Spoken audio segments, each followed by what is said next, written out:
I just sent you a letter. All set when you are all. Okay. Good evening, everyone. This is the planning board meeting for October 5th, 2020. It's 7 o'clock, and I'm going to read a statement that came from the governor. This open meeting of the Sutton Planning Board is being conducted remotely, consistent with Governor Baker's orders due to the current state of emergency in the Commonwealth due to the outbreak of the COVID-19 virus. While still ensuring public access, this order supersedes the requirement of the open meeting law to have all meetings in a publicly accessible physical location.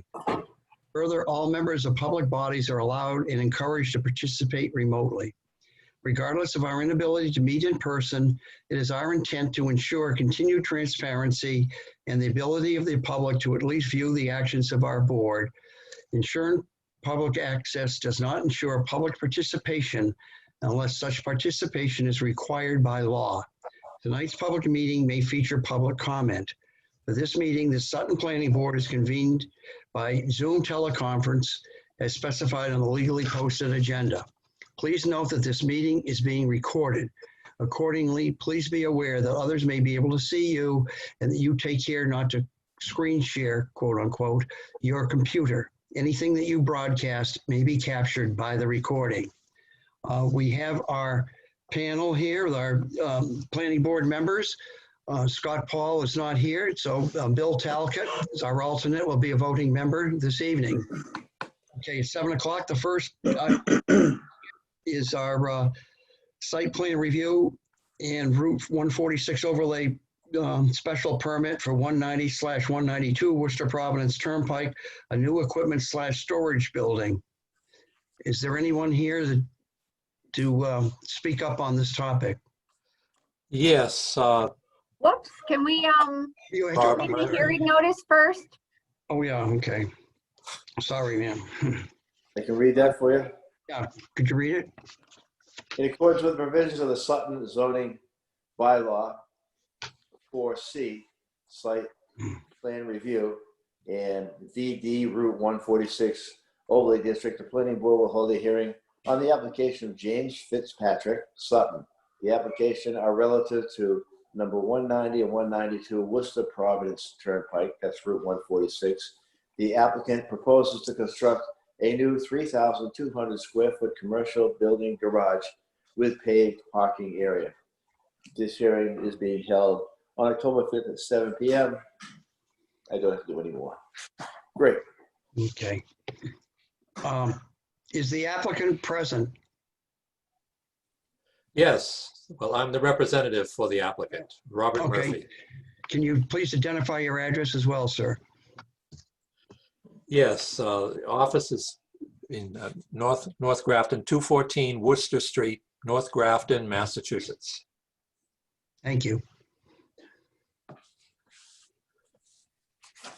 Okay. All right, Bob Murphy, I'm calling up a site plan Okay. which reads north to south, kind of upside down and sideways. Okay. You can hit view and rotate it counterclockwise.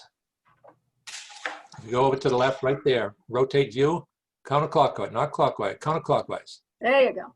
There you go. Okay. Yeah, that now orients north to the upper portion of the page. What you're looking at 190, number 190 is an existing building. This is the New England Cleaners business in the B2 district owned by James Fitzpatrick. What he's proposing to do is to develop an additional building at number 192. Mr. Fitzpatrick recently purchased this property for the potential use to develop a garage building, which is specifically for the storage of the vehicles, of the trucks that he uses for cleaning off-site. There is no cleaning done on-site. This is specifically for trucks that will be parked in the building. Now, one point that I could make relative to this plan. It's the only change that we've made so far, is that the distance between the two buildings is currently shown at 3 feet. That does not meet the fire code. So the zoning officer asked me to move that building 10 feet away. That is pretty much the only revision that has been made thus far because of zoning. We are still in the process of dealing with them. They requested some additional information relative to the open space area, which is one of the waivers that I will be bringing up later. Okay, here's a picture showing the building right there, and the yellow area, plot 81. That's the additional property that we're discussing right now, and that is where the proposed building will be. If you look at the left side of the proposed building, you'll see a property line there. That property line is going to be removed. Yeah, right there. That property line is going to be removed, and the two parcels are going to be combined. This is currently being done by the surveyor as of what we call an 81X plan. That combines two non-conforming lots to make them more conforming, although even as a single lot, it will still be non-conforming, but it will be more conforming.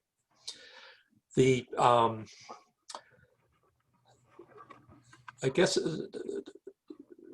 the best way to describe the access to the highway is to remain the same. Right now, the access is in front of the building in 190. Because of the way the traffic comes down the road, and you have an entrance from up by the intersection, further up at the intersection. The road is widening, but there's an acceleration lane right in front of this property. Is basically an acceleration lane. And we decided not to have any additional access or egress to the property just because it wouldn't be safe.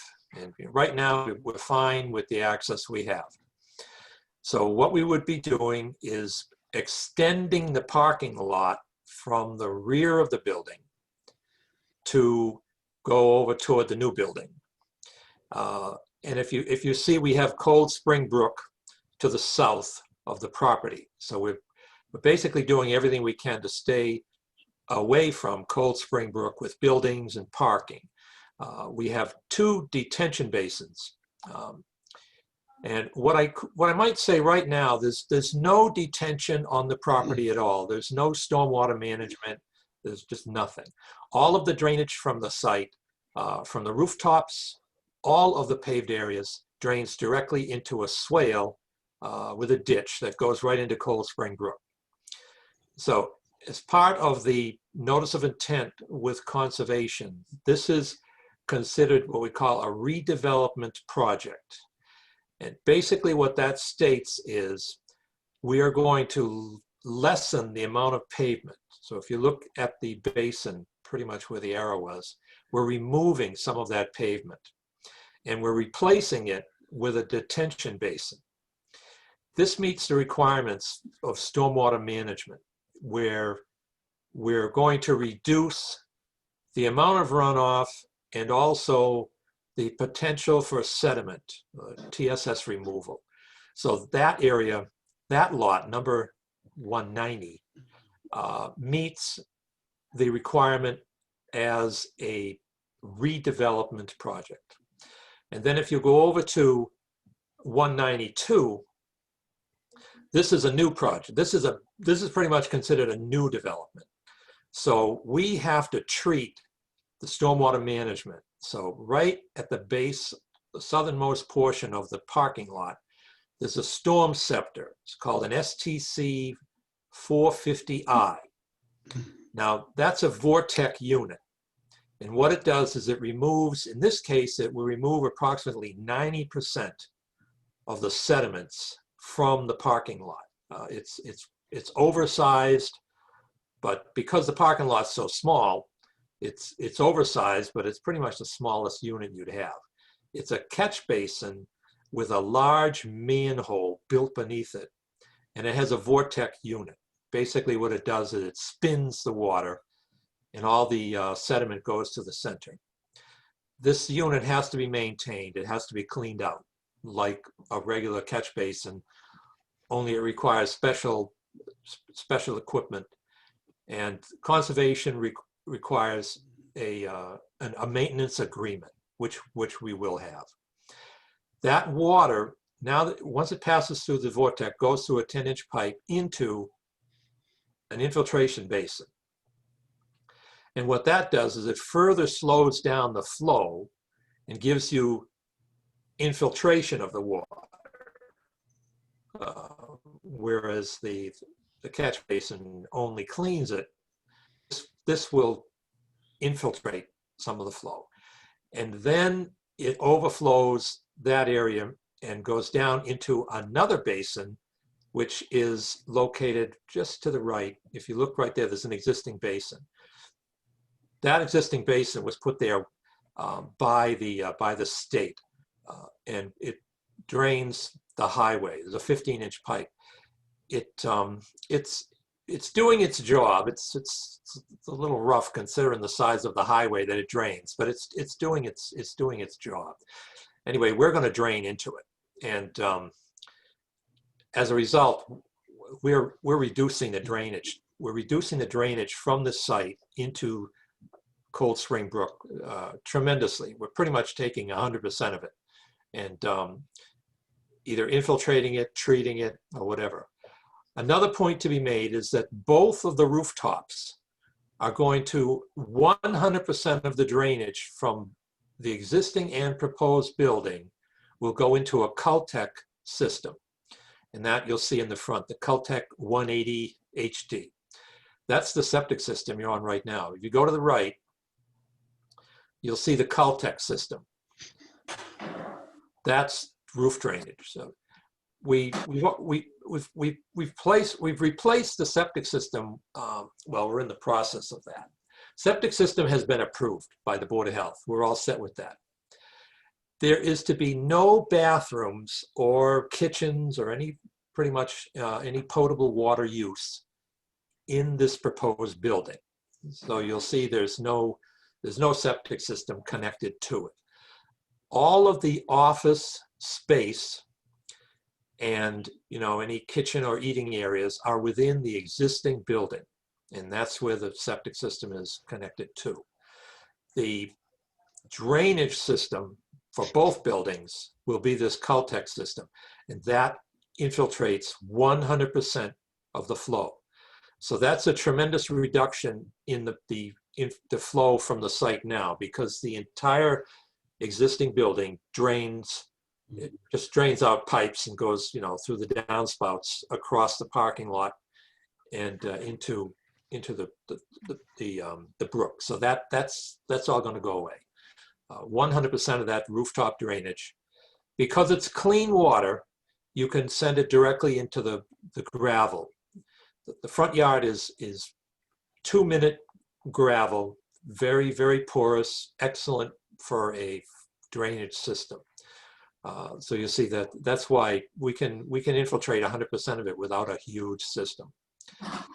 So we pretty much have taken care of stormwater management relative to, as I say, a redevelopment project on one half, a new development project on the other half. We pretty much meet the stormwater management requirements. The areas that, we can move this right along. I can go pretty much right into areas that we looked at that we would need waivers for. The first one is relative to the zoning for a B2 area. Relative to the zoning, we have approximately 45% open space on the site, meaning that if we don't look at the overlay district, if we just look at the zoning, we can meet the green space requirement. However, in the overlay district, it has a requirement that no green space be allowed within the front, rear, or side setbacks. The problem here is that the property is pretty much 100 feet wide. So if you take a 50-foot setback from the front, 50-foot setback from the rear, you pretty much have no area to have your green area. In fact, you have no area to have a building. So I'm bringing that up, well, initially because I was looking at the plan, but the idea is to waive the open space requirement. That's on the Graves review. It's also in Jennifer's review. It showed up in 2 places. But that being said, we are going to have 45% open space, and it's all around the perimeter, which is where you want to have it.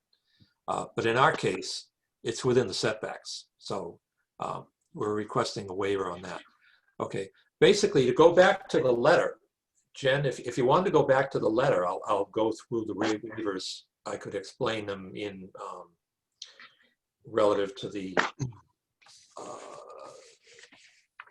chronological order of the letter itself. Sure. Okay, let's see. The abutters within 300 feet are not indicated except for Bhakta. We'd like to waive this and just show the abutters within 100 feet. The reason being, we have no problem showing the abutters on either side on our side of the road, but we really don't want to get involved in showing abutters, buildings and everything on the other side of the highway because we really aren't impacting them. So what we're asking for is just to show the abutters within 100 feet. You have provided a list of abutters within 300 feet, and those are the people that were notified of the public hearing. So you're just talking about, so we do have a list of abutters within 300 feet, but Right. You're just talking about what you want to show on the plan. On the plan, exactly. In fact, Mr. Fitzpatrick is the abutter on the north side, northwest side, and the motel, Bhakta, is on the other side. He's shown. And all the abutters were notified. Okay, building materials are not indicated. We are planning on building a steel frame building. And if you look at specifically a steel frame building, it would not comply. But what we're requesting is that the front facade of the building be set up as a traditional colonial appearance, with windows and shutters and, that colonial look. And then have trees. And Jen had mentioned the cedar trees, red cedar, white cedar. We have no problem with that. We want to use trees that will do well in a fairly dry, gravelly area. And we could do that with red cedar, but they would really need to be watered because this is kind of a dry area. But either way, we have no issues with using, in fact, we want to use evergreen trees along the front. That way we get year-round coverage from the, I lost my letter. Okay. See, if you look at the building right now, it's pretty plain looking. I agree. It looks pretty plain. We could provide you with an architectural plan.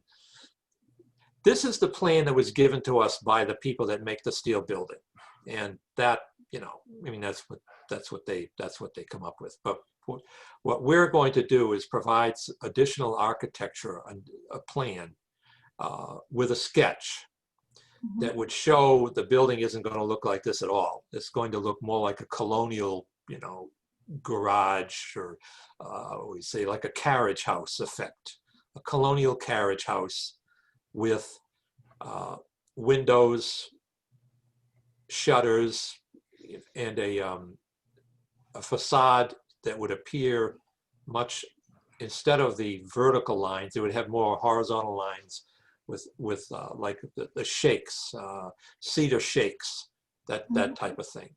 But I agree, we need to provide you with an architectural plan that shows more colonial style building.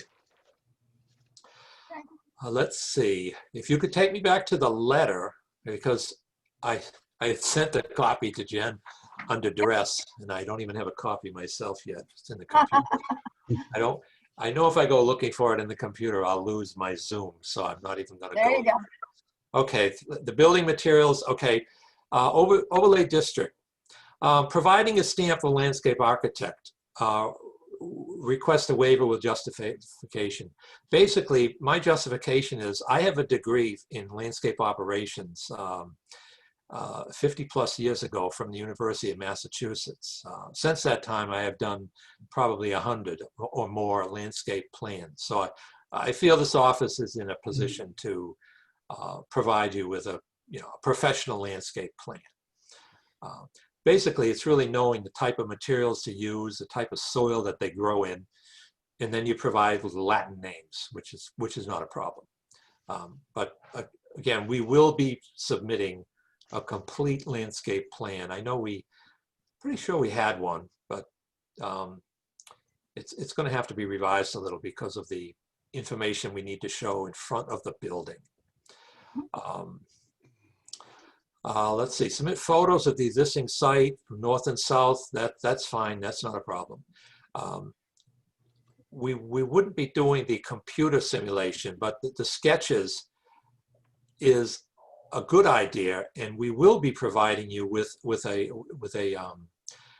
architectural plan with an architectural sketch, which is basically a 3D type of view, showing what the building will look like as a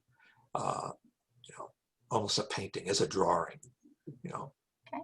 And I have no problem with that. We have people that do that work for us. Let's see, the open space requirement, I had gotten on that before, kind of explained that.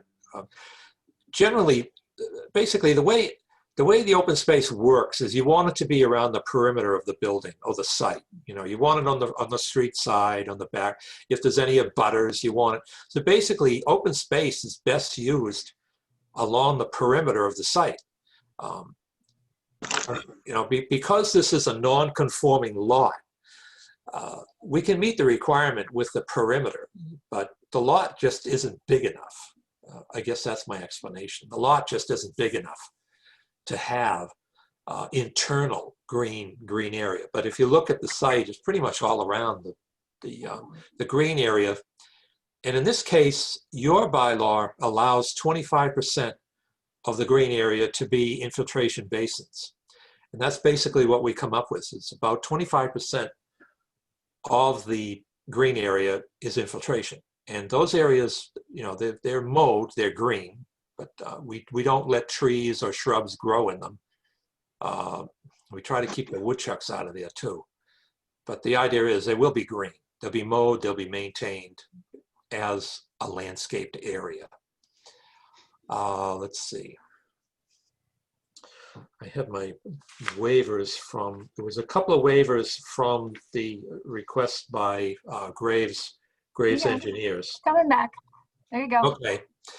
The central gathering space, we actually have where the detention basin is, the large detention basin now, they have an outdoor green area with, picnic tables and things like that. So they eat their lunch outside at the picnic tables. And I suppose that would probably serve as a central gathering space. But, so that waiver may not be required. But I was thinking in terms of the building, the way the buildings are set up, they're really not set up that way. But, they do have an office, and they have the boardroom in the main office, and that's where they all meet.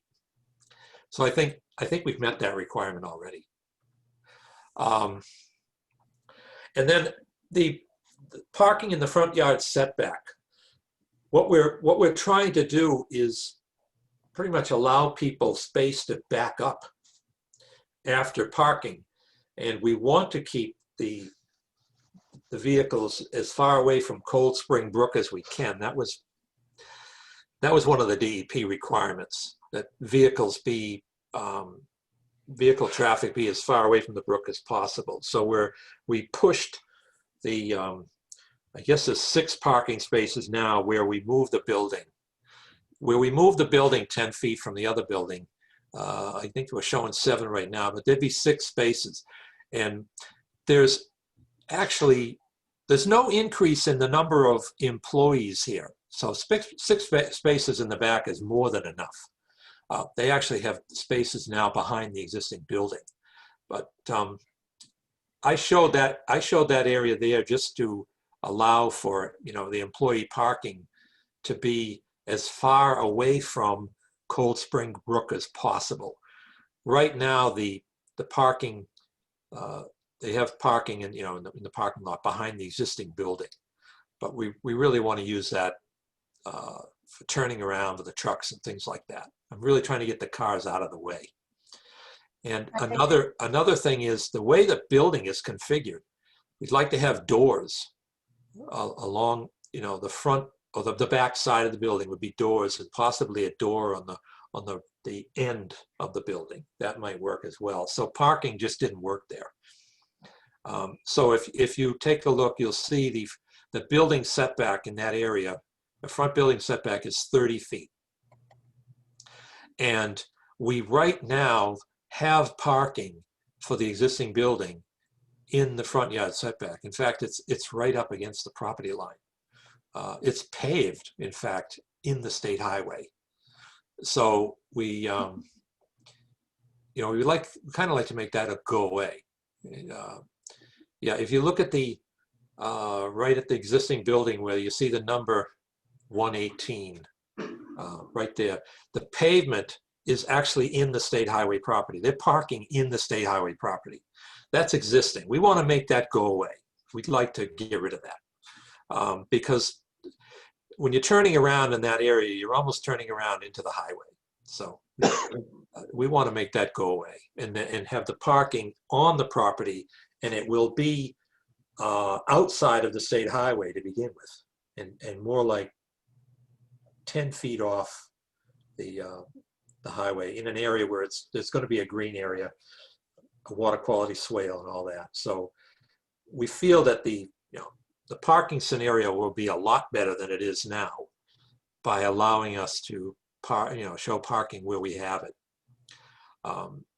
That's a waiver request. I mean, the world won't end if we don't get it, but it just makes it easier to get in and out of the building if you don't have cars, in front of the building. I think that's all the waivers. I recognize, we have some work to do on this plan prior to, any vote on it. The review by Jeff Walsh was a good review, very fair. He brings up a couple of points relative to drainage that need to be looked at. One point I could stress here is that we're also being reviewed by Stormwater Management through the Conservation Commission. However, there were a couple of items that Jeff brought up in his review that were not addressed by Conservation. So I have no issue with that. He's asking for pretty legitimate stuff. So one point that comes up is we have a public hearing scheduled with the Zoning Board of Appeals where they had requested some additional information on the basically the chart showing open space. Our point was that through zoning, we can meet the open space through the strict zoning chart, table 2. We meet that requirement. It's 25% requirement. We don't meet the requirement when it comes to the overlay district, the highway overlay district. So that's why we need a waiver on that.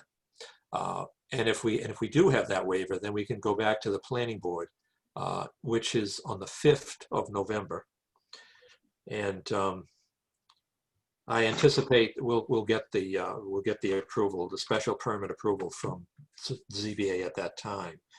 The reason I mention this is that I would request to have a public hearing after November 5th, so that we can have our ducks in order relative to, like I say, zoning board. And we will be meeting with conservation again after we meet with the zoning board as well. So we're holding off conservation until we get more information from zoning. And I did not have the review from planning, so we pushed the conservation meeting is pushed into November. So basically what I'm asking is to continue the hearing to sometime past November 5th. Chairman, if I may. Yes. All right, so I think we've received a pretty thorough explanation of what's going on this site from Mr. Murphy. Perhaps we could review any departmental comments we've received to date, hear any public comments if there are any, and any board comments if there are any, and then we can look at the list of waivers, see if the board feels they have enough information to address any of the waivers, so the plans could be adjusted accordingly, and that kind of information can go to the Zoning Board of Appeals, who is considering, the Zoning Board of Appeals is considering, Bob, was it a variance from coverage, or are they they're considering some setback variances and stuff as well, right? Well, they reviewed the setback variances and they were okay with that. They just, the graph, the chart did not mention the green area, the percentage of green area. So Okay. They wanted to feel comfortable if they were giving me a special permit that I have everything on the plan so that I wouldn't run into trouble later. So they were actually being gracious to me by, explaining that they really wanted to cover the open space properly. All right. So the special permit, I assume, is for expansion of a pre-existing non-conforming use more than 30% of the area, and then some potential variances. And then the green space just came up in that discussion. Yes, the zoning officer, John Kuchar, wanted to, he basically kept it to a special permit. And he didn't get too involved in variances. He covered everything under the special permit. Okay. All right. So if you're okay with that order of operations, then maybe we can look at any departmental comments we received if one of the members has those right in front of you, or I can look them up if you want. The only one I see, the only one through the chair, the only thing I have in my folder is from the District Fire Department. At this time, the Sutton Fire Department has no comments regarding the proposed project at 190 Worcester Providence Turnpike. I have no other. I have no taxes due. That's all I have in my folder. I think we have one from the assessors that might not have got copied over. So let me just read that to you real quick. No abutters' names are shown. Fitzpatrick owns the abutting property to the northwest, so that was mentioned and dealt with. The driveway to the rear is partially on the abutting property. The buildings don't appear to meet any of the setback requirements. The access doors in the rear of the existing building are not shown. The access doors for the new building are not shown. The buildings are only 3 feet apart. Handicap parking spaces are not shown. There is no indication that there is 35% of open space, and there should be adequate acceleration and deceleration lanes on Route 146. So those were the assessor's comments. Okay, if I could address that letter. Well, you're going to need to address these point by point anyways. So unless there's one that you want the board to take action or have input on, you can just address those in writing point by point. Okay, well, I just Well, it's a couple that kind of stick out. The acceleration lane on the highway, things like that. We're really not in a position to, mess with the highway. As far as the doors on the building, they do need to be shown. We're going to show them. The building 10 feet, we've discussed that. We've changed the plan. I know you don't have it in front of you, but zoning has it. There will be 10 feet. That's a fire requirement. The driveway being on the neighbor's property, well, that's owned by Mr. Fitzpatrick, and he specifically did that to make the driveway wider because of the situation on the highway. This is you got to get in and out of this site quickly. There's no doubt about it. The traffic comes down this highway really fast. So, I mean, you don't want to fool around. You just need to look at that from a zoning perspective, because if Right. there's a possibility that that northern lot could transfer out separately, the board needs to be assured that there's some provision that driveway can remain there. So we might need to Yeah. talk about that a little before the next meeting. Yeah. Well, you could probably, I agree. That's a good point. You could probably make a request that if there be an easement shown, Mhm. a recorded easement shown on the plan, because you're right. If that got sold off, that might be an issue. He is on the other lot. He probably should have an easement there. Mhm. That's a good point. Go ahead, Okay. Jen.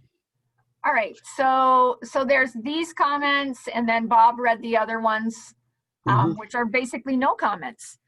So maybe if there's any public comments, if somebody has a public comment, if they can physically raise their hand, if we can see them, and then the chairman can acknowledge them, or if they could raise their hand in Zoom fashion, then Kyle or I could maybe see them. Or you can just unmute yourself and go crazy and say, hey, I've got a comment, and then we'll. Does anybody I don't have hear any? any. No. Kyle, you seeing anybody? I do not see anybody raising their hand or unmuting. Okay. All right. So the only thing we need to do then is maybe see if the board has any commentary right now. And if not, if we can just look at the few waiver requests we've received and see if we can act on those, just so those plan revisions can be made and information can go to the zoning board. And then we'll need a motion to continue. So are Okay. I have Yes. a couple questions. Sure. Through the chair, Wally, I have a couple Yes. questions. What is in the 146 overlay district, what is the open space requirement versus what is proposed here? I can answer that, Jen. Go ahead. Okay. The Well, through the chair. Open space, through the chair, yes, the open space requirement basically says that you can have, green area and open space, but it's not, you can't calculate any area that's in a building setback, which is basically 50 feet on the front, 50 feet on the rear, 20 feet on the side.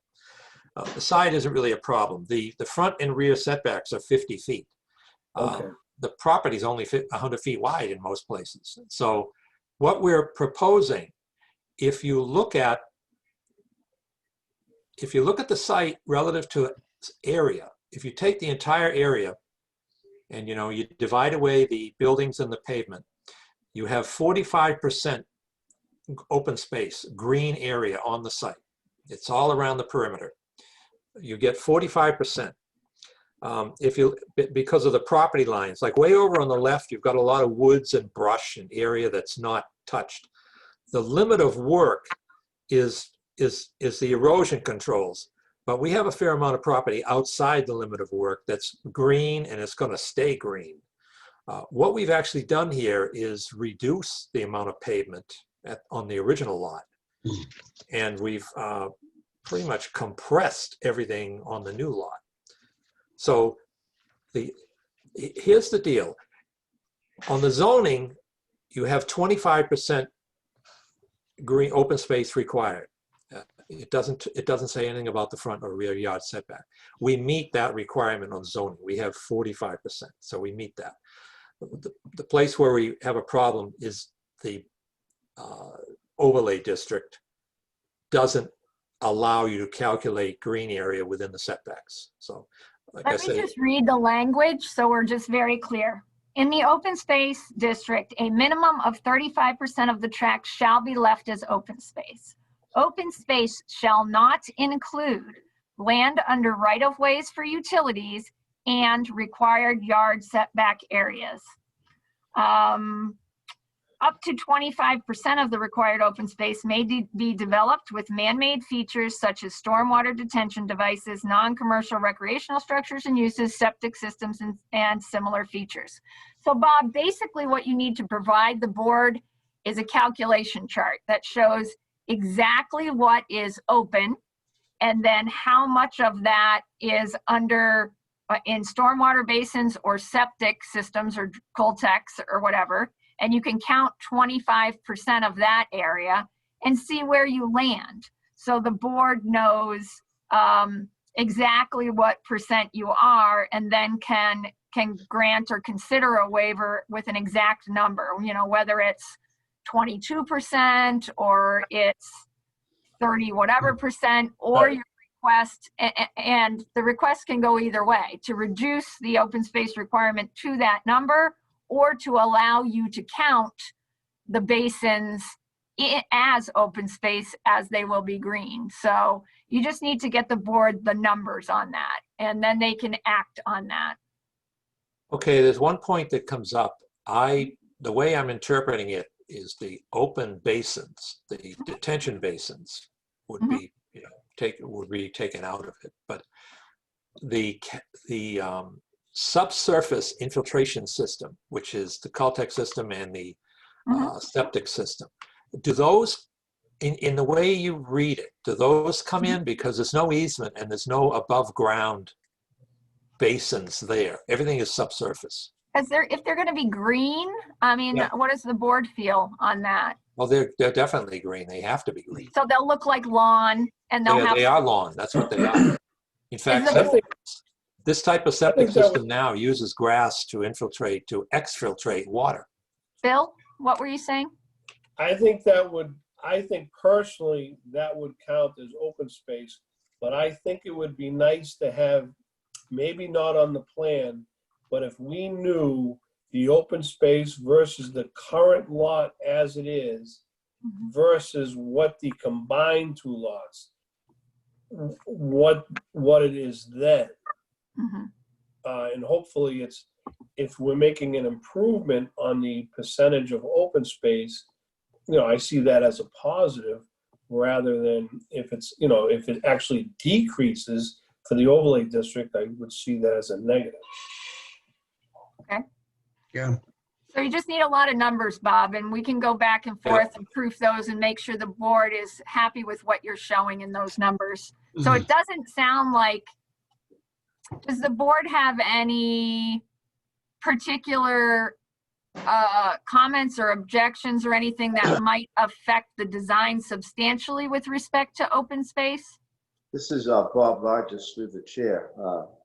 The building needs some help. It just fell out of the sky.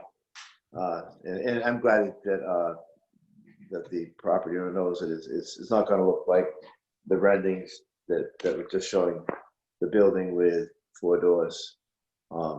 It doesn't fit yet.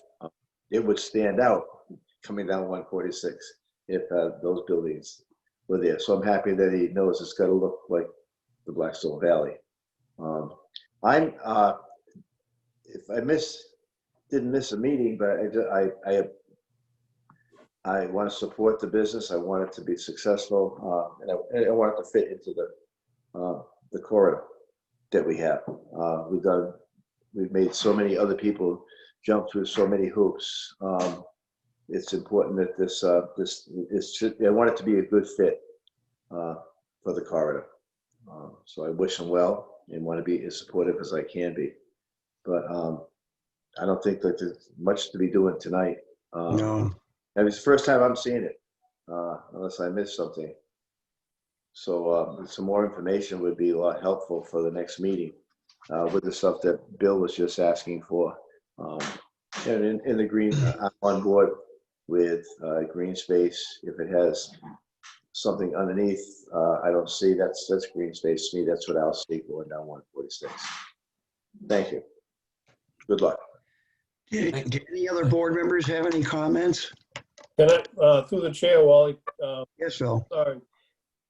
What is the, two things, so the whole overlay district, I don't think was designed to address a parcel these small. I think it was designed to address big parcels with meeting areas and so on and so forth. But so anyway, one point there, but two, I want to ask the engineer, the applicant, what are the ramifications if the two buildings are together? If you join them, what's the ramification there? Okay, the square footage of each building as a single building, you are not required to have any sort of sprinkler system, fire suppression system, that type of thing. If the two buildings are connected, you get a cost which is almost prohibitive, because now not only are you doing a new building, you have to do the existing building, and to basically take that building apart and put in fire suppression is just cost prohibitive. That's what I thought. If I could also add just a note relative to the open space area you mentioned before, I have done all the numbers. I just did. They're on notepads and things. It wasn't written down, but I know exactly what you're talking about. I can provide the board with the numbers showing that indeed we do increase the green area on the existing property. And as far as the green area inside, that's to be located inside of the setbacks, we've actually increased that as well. So we have no problem with that. And one more item, I really want this building to look good. So I'm the project manager. I've done many buildings on the highway, different districts all over Massachusetts. So we're going to do this up with architecture, at least on the street side, to make it really meet the requirements of the open space bylaw. Good. My, we can't micromanage as a board, but I think if you can pass Jen's muster with the architecture, I think you'd be in the right direction. Yeah, when we plan to do that. Hey, Mr. Chairman, are there any of these waivers we think we can address tonight, just as they relate to refinement of the design? Do you have any issue with, we do have the list of abutters within 300 feet. Do you have an issue with him not showing everything within 100 feet, just showing what he's already showed on the plan? Well, I don't. What do the other board members say? No issue there with that. Yeah. So can we do a motion to approve that request of 4C? Oh, okay. 4C? I make a motion that we grant a waiver to show the abutters within 300 and only show within 100 feet. Only show the ones within 100 on the site plan, okay? Do we have a second? I'm sorry. Second, Bill Talcott. Bill Talcott seconded it. Any comments from the board members? I hate to be negative, but if we do this now, we can expect in the future that other people will be coming with having it shortened up. I didn't understand what the problem of being the 300. They're across the street and they're still there. They're across the highway, and we would be filling up our plan with a highway just to show the abutters. Right, Yeah. so they're still notified. They're legally, anybody within 300 feet, even those across the highway, were notified of the hearing. They just, in this specific case, don't show on the plan because they really don't have any impact on what's going on the site. You just is showing which directly adjacent to what's going on. We need to be consistent, and there'll be other things happening where we might have other people asking if we did it for what. I don't see that. I don't think there's going to be any problem with people that are over 300, within 300 feet. And I realize that a lot of it's the highways. The highways are going to say anything. But if we set a precedent, we can expect it in the future. I think it's a situational thing where if there's a highway between the butters, then you are filling up your plan. I think it has to go site by site. If you have a guy that surrounded by properties wants to only show 100, well, you don't have a highway between you and the other people. Mm-hmm. I think. How about just showing the ones on this side of the highway? That's pretty much what I'm doing. Okay, except for the guy, well, what about the common person to the north? I thought Yeah, you weren't showing him. Yeah, those are not shown. Those have to be corrected on the plan. we will correct those. That's not a problem. So Kyle, do you want to, and Bill, with the second, do you want to amend your motion to approve a waiver to not show those with 300 feet across the highway? Highway. On the other side of the highway. Yeah, that's fine. And I will adjust my second. to Okay. that. Good. Do any other board members have any comments? Okay, why don't we have a vote on this waiver? Bob, we'll start with you. I'll say no. Okay. Bill, William Talcott, yes. Mike, Mike? Unmute yourself, Mike. Mike Gagan, yes. Kyle, Kyle Bergeson, yes. Wally Baker, yes. Okay, so Scott is in, but because he came in late, we'll bring him in on the next hearing if that's okay. I've been listening to the whole thing. do you Oh, want okay. do you have a comment you want to make? Aye. Yes. Okay, so I can't- Mr. Chairman, I are we was making- switching out? Because Scott, you said you've been here for most of the hearing then? Somebody's making noise. I will then bow out. How's that sound? Well, you'd have to bow out of the motion too, though. Yeah, everything has to bow Oh, out. then keep me out. All right. Stay until after. Don't take my yes away. After the next hearing. Okay, so Scott, you're in for the next one. Sounds good. Can I ask a question on this one, though? Yes, Well, you're still eligible to act on it because you viewed the whole thing. So as of the next meeting, if we have 6 members again, then you'll be the active member again. All right. Yes, but I think, yes, anybody can ask a question what's who's your here. comment? Yeah, No, so can you go back to the plan? I just wanted to see then, Yes. by in my observation, what the property line is on the road, on the highway, and the back along Cold Spring Brook. All right, so the property line runs right here. So it runs right through the front of the driveway, skirts right by the septic system, right by the proposed Coltech chamber, and very close, I think that's 10 feet. 10 feet Um, away, 10 feet from the parking. From 11, the 11, park. 11, 11 feet. Right here, 10.9 feet Yeah, to the 11 parking feet, 11 feet. spaces.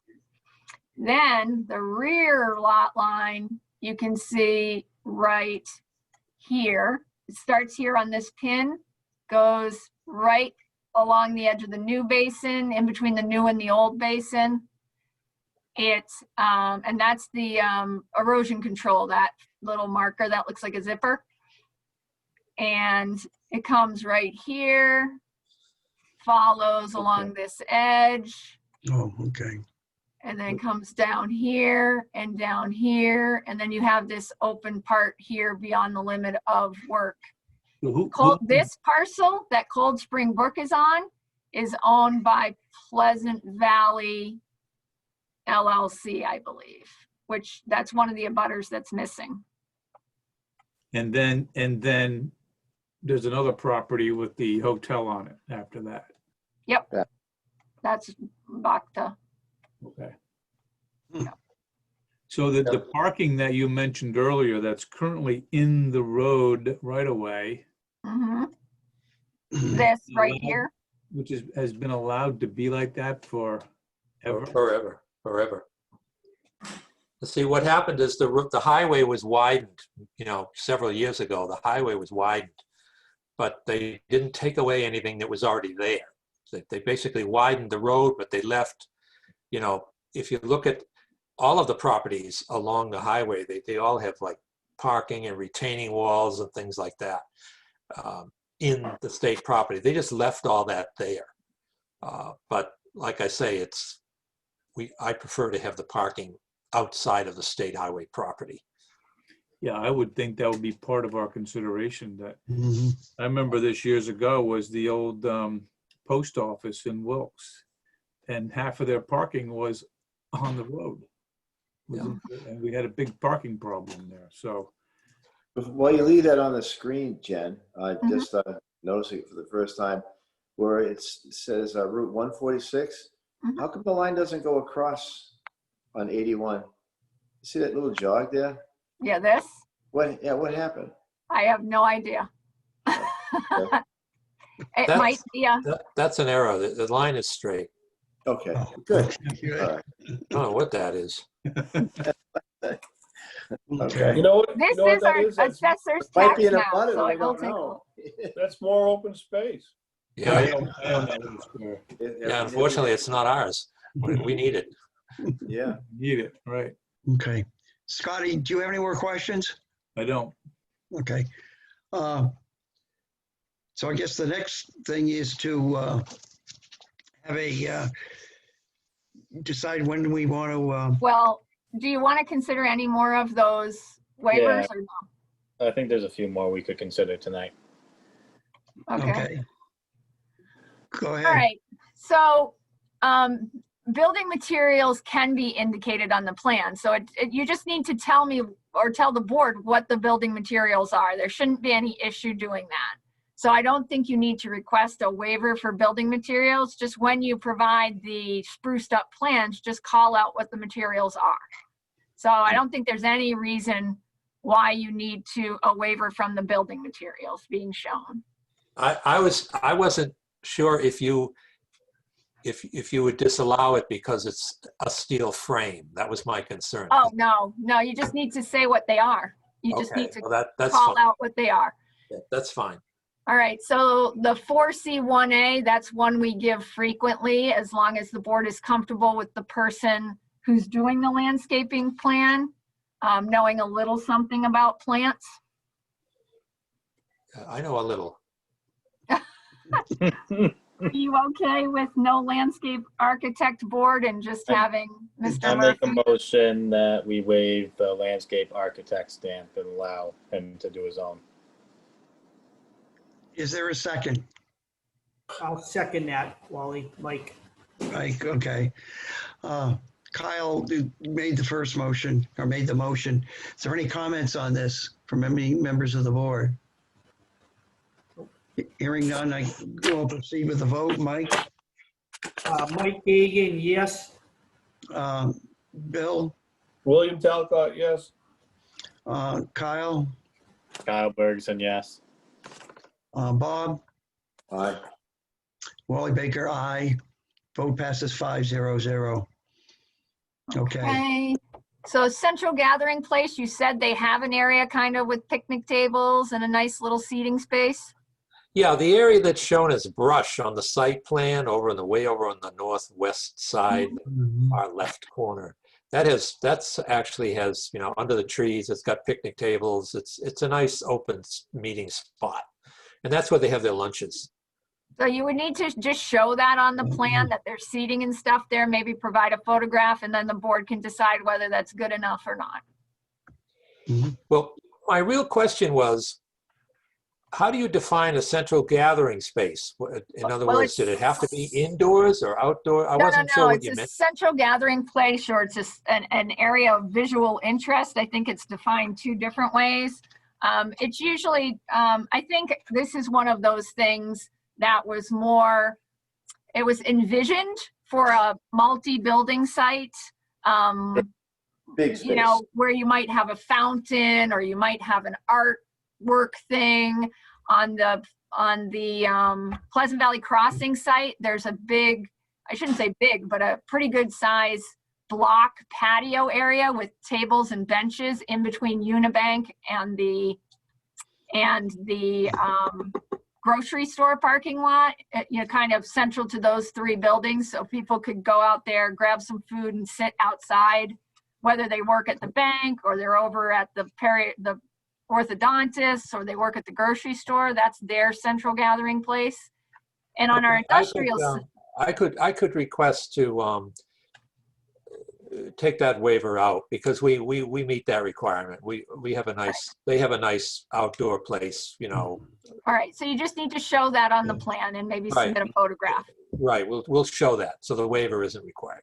And then the last one is that parking in the front setback. That is those spaces that were with 10.9 feet from the roadway. The only issue I have with that is because of the drainage swale, and it's so close to the roadway, it's pretty hard to screen those from the roadway. And usually it's not a big deal to have them in the setback if you can screen them, but in this case, it looks pretty tough. So I don't know what the board thinks on that. Well, we could screen it. We could screen it. The thing is, what we're trying to do is take away the parking that's in the state right of way and provide a better place for it. And that's basically what the parking, you know, but because of the traffic flow around the buildings, we really need to get the parking away from the building.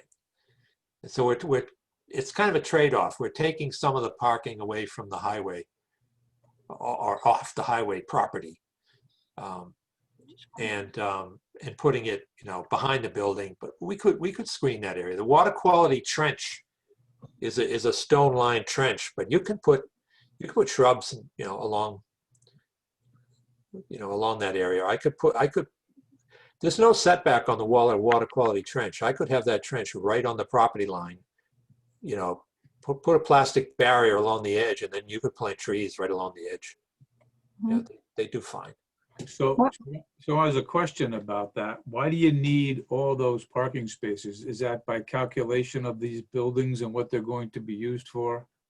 It's just employee parking.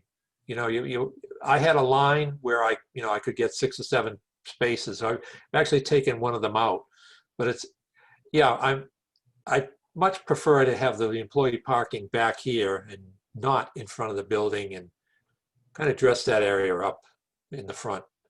Get them off the highway. So there's not enough room back here in this 55 feet to put employee parking back here? Yeah, along the curb line. Yeah. Well, yeah, they have trucks. That's kind of where the trucks come in and out, and they're parking during the day. The trucks are coming and going during the day. They fill up with whatever, you know, cleaning materials they have and everything. So that's kind of a busy area for the trucks in and out. They're over here. There's a lot of movement in that area. I'm trying to stay away from that. Okay. Again, the world won't end if, you know, if I have to reconfigure the parking, but I'm just trying to keep it away from the high traffic area. Mm-hmm. Hmm. Okay. Wow. So does the board want any more input on that? Because that is a design element, just so Mr. Murphy knows if he should start thinking of some alternatives over here. I think if reasonable effort is made to screen in some way, or at least dress up and make a line between highway and parking, I mean, I don't think you need to hide the parking completely. You can clearly see the giant parking lot at Market 32 from the road. I mean, if there's some kind of line, I think it's safer getting them out from in front of the building where they are now, getting them off to the side. I believe, Mr. Murphy, there is a guardrail as well that is in front of that parking somewhere, isn't there? Yeah, it's right. It's right along the edge of the road. Yeah. Yeah. So there's also that physical barrier that just protects people that park there right now more than where they park currently. So personally, I think it's a better design element than what they have currently. Yeah, if you look at, yeah, you have to look behind the parking spaces as well. You really need 25 feet behind the space in order to, back around, turn around, back up, turn around, get out of there. Mhm. So if you take the 18-foot parking space itself and then, the 25 feet, you're running out of room there. Yeah, this spot actually right here doesn't have a good backing. Usually we have a bump out for this end spot. So this one's not the greatest design. We could probably do that because, like I say, we don't have a problem with parking. We have plenty of park. They don't have a lot of employees here. Right. Well, what were you going to do up here, though? Are you going to pull up the pavement that's in the state right of way and make that green space? Are you still going to keep the parking that's shown right now in front of the building right here? Yeah, there's a couple of spots in the building, but, I wanted to, let's just put it this way. I didn't make any changes until I knew how the board felt on the waiver for the parking and, where I show it. But if you're comfortable with the parking there, then now I'm in a position to take away, all that parking that's on the state highway. There'll be, if this building, this business is really not handicap accessible. That's another point that comes up. But, we're only going to have room for one space up there, maybe two. So we could have handicapped Right there. access in that area. But we could, like I say, just as soon not have the people parking in front there. I want them off the highway. So currently, everybody's parked behind this building. Well, there's a few, yeah, the owners, people that come and go quickly, they park right in the front. They park in front. And if you look on the picture, you'll see there's 4 or 5 spaces right behind the building. Mhm. But those are kind of in front of, the garage door. I mean, they could keep the spaces there. If you look toward the rear line, that whole rear line of cars, that's going. We're taking all that pavement out. That's going. So we're not going to have, because of the redevelopment, we're removing that pavement. And that's why we're losing that parking. But we're also losing a lot of impervious area, which is good for drainage. But, we're going to put that basin in that area and then, park the other cars. So they'll still be parking behind the building, I'm sure.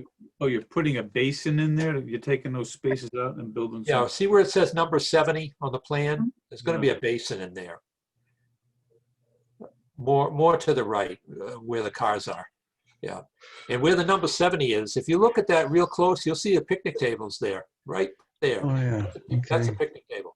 And there's another one to the left of it. That's the central meeting area right there. And that's lawn. There's a tree there, but it's mostly lawn. We're going to be putting a basin more where the cars are.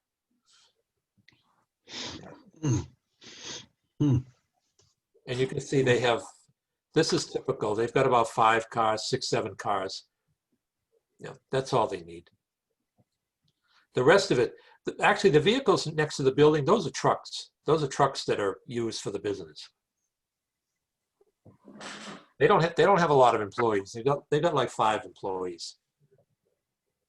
And all the work is done away from, the site. They're not doing any work at the site. They're just storing their vehicles here. So right now, you're not showing any parking staying on this site. You wanted to see kind of how this went. Right. In other words, if And I then could if put them over this- there, because they have a doorway behind the building and they're parking in front of the doorway, which if I could get rid of that, I'd like to. They could still, the employee, they're still going to park around that area. That's basically trucks that are coming and going. They're filling up with the material they need, and they're coming and going. That's what that area is for. What I'm looking for, the parking over on the right, that's employee parking. That's not meant for trucks or vehicles or anything like that. That's the employee parking. And that's all they have. They got like 5, 6 employees. Okay, so any more comments on that from the board? You just want to leave that one, or do you want to not address that parking in the Maybe- setback right now? Yeah, I think maybe at our next hearing, we could see the handicap parking, and then is least number of parking spaces we need that are proposed against the height. If they can get away with 4 as opposed to 6 or 7 parking, if they don't have that many employees, they don't need all that parking. Well, I can tell you right now, we're gonna knock off 2 spaces, one for the bump out at the end and Yeah. one the building moves. So the parking in that area will be 5. You know, Yeah. and if I can, That's all you need, then I that's can fine. also look at the placement of the garage door in the end of the building. And if I can pull the parking back 5 feet, that'll work too, because I won't be in front of a garage door. I just want to make sure that I'm not messing up the traffic flow. Right, so you'll need to do whatever adjustments and then show your parking calculation table. If not on the plan, you need to show it in a response document. So the board knows if they need to give you waivers from the parking requirements as well, based on the square footage of office, the square footage of storage, those kind of things. So, Right. Yeah, Right. I think I had a calculation somewhere on the parking. I think I had it on the plan. well, we'll make sure that's updated. That's not a problem. I will update it. All right, so we're ready for a motion to continue. You said you wanted to go after the 5th. Yeah, sometime after November 5th. The next planning board meeting after November 5th is November 16th. That's fine, because I'm going to be doing all the changes before then anyway, but at least I'll know where I stand with the ZBA. Well, as soon as you can get some of the changes made, you can get those to me and to Jeff Walsh, and we can review them in case they need further adjustments. And then we'll need to do some more waiver requests, because we do have to address the blanket waiver request from the 146 overlay that are, as indicated by one of the members earlier, are necessary because this is not a big site with multiple buildings, but we still have to waive those elements. Okay, so what you're saying is all of the overlay district, I have quite a few, but you're right. Parking, I'm going to provide that. The photos or the sketch simulation, I'm going to provide that. Electric service, I'll provide that. We can go through that on the side, Bob, because we do have another hearing. Yeah, that's fine, but Can we have a vote on this? First of all, can somebody make a motion to continue? I'll make a motion that we move the site plan for Hearing 190, 192 Worcester Province to November 16th at 7 p.m. at 7 p.m. 7 o'clock. I Do we have second. Okay, we have a second. Kyle. Any comment? Hearing none. Mike, your vote? Mike Gagan, yes. Bob? Aye, Bob Lodges. Scott? Oh, no, he's out right now. Okay. Bill? Bill Talcott, yes. Kyle? Kyle Bergeson, yes. Wally Baker, yes. So, Mr. Murphy, we'll see you on the 16th of November at 7 o'clock. Bob, and we'll just work with you in between. Yes, Yeah. I'll be working with you definitely, and I thank you all for your time. Okay. Awesome. All righty. So we have the next hearing 7:10. is at 7:10. This is 7:10 planning board time. And Michael, do you want to read the public notice here? Sure. Please. Yep. In accordance with the provisions of the Sutton zoning bylaw, section 4C, site plan review, the planning board will hold a hearing on the application of Corey Litchfield on behalf of Sutton Youth Baseball. The applicant proposes to create a third field baseball on town leased property located at 23 Hull Road. The hearing will be held on Monday, October 5th, 2020 at 7:10 approximately p.m. Mhm. Okay, is the applicant present? The applicant is present, and then myself as well. My name is Zachary Gless. I'm from Existing Road, 62 Rydell Road, Douglas. Okay. And do you want to make some comments on what you're proposing here, please? Sure. So as you mentioned, the parcel is currently a leased piece of land from the town. This project has gone before the select board and they have approved it. So that kind of hurdle has been cleared already. And I'm sure most of you are aware of the site. There are currently 2 existing baseball fields there, and there's a soccer field to the north along Whitens Road. So again, the property is sandwiched in between Huff Road and Whitens Road. 2 existing baseball fields. We're proposing to put a 3rd baseball field in along the, we call it the eastern edge of where the existing developments are. The proposed baseball field, it kind of splits half of what's already existing turf over there, and then half would be cutting into the existing vegetation.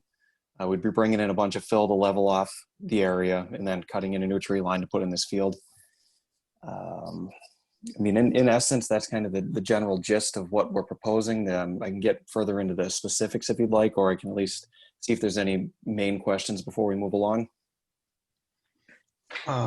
Okay, I guess the next step is on, any town agencies have any comments? And the only one we got was from the tax department, but since the town owns the property in question, that's a moot point.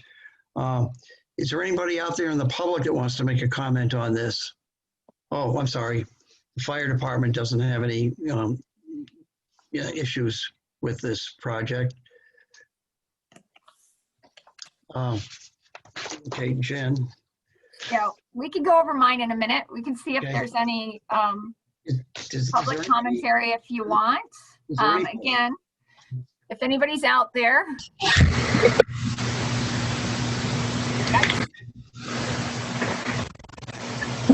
Sounds like somebody. What was that? So, Jen, I guess this is Corey. How you guys doing? Is from Sutton Youth Baseball.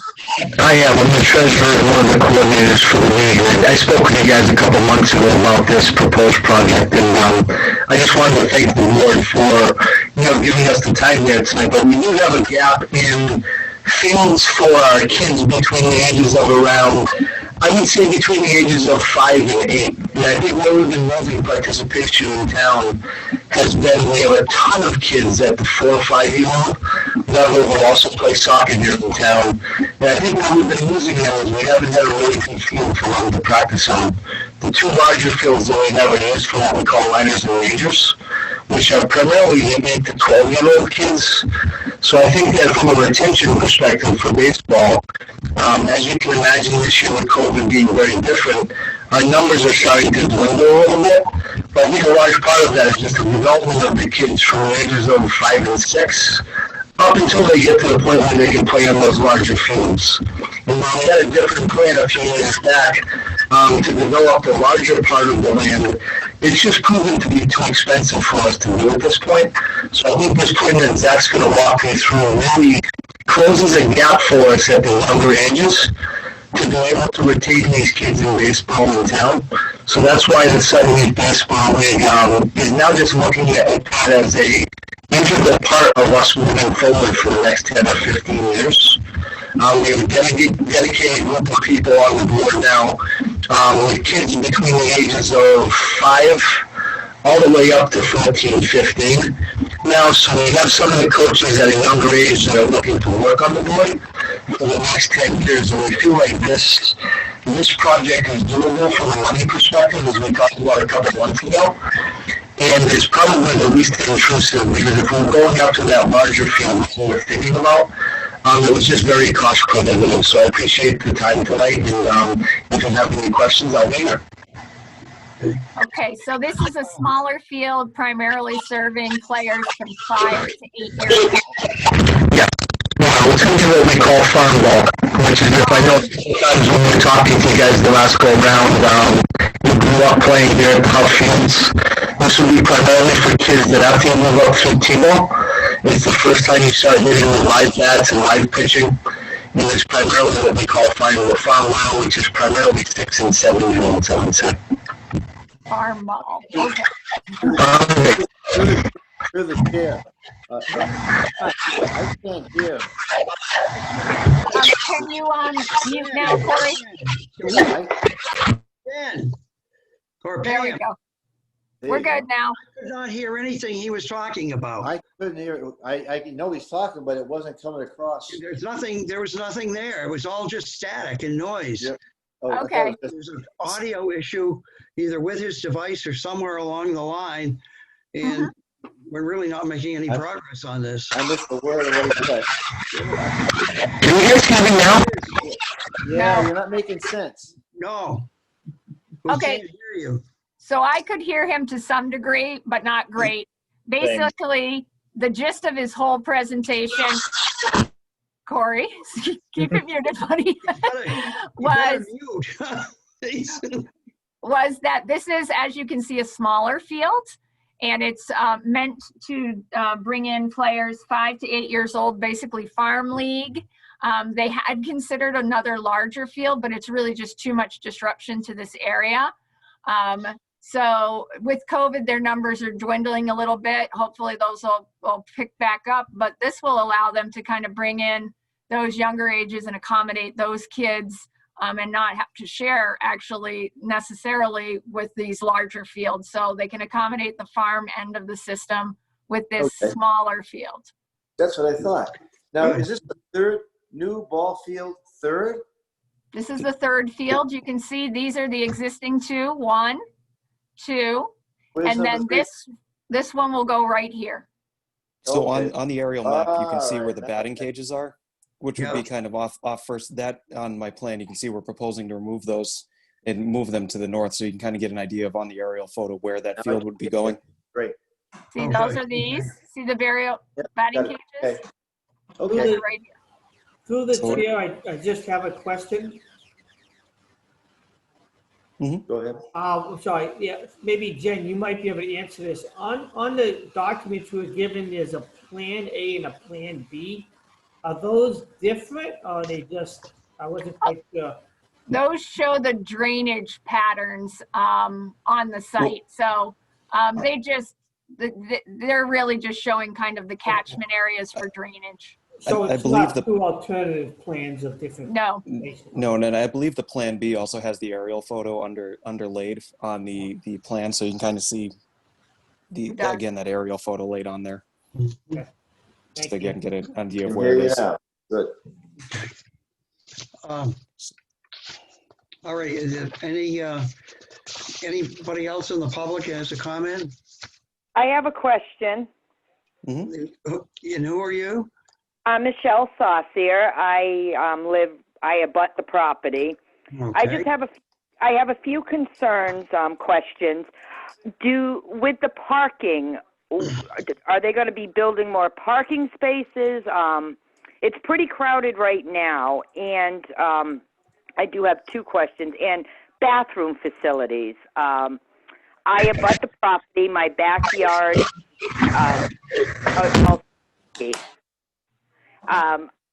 My backyard faces the upper field, and in the past, I've seen grown people relieving themselves like 150 feet away from me. And I just want to know if there's going to be facilities that are going to be used, the parking, a lot of concerns because, this road now has a lot of traffic.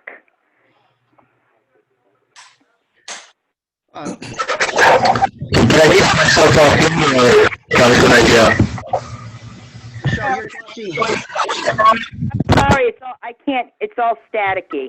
I can't, Michelle, you're talking Huff Road? Yes, I live on Huff Road, yes. And you're down the bottom on the right on this aerial?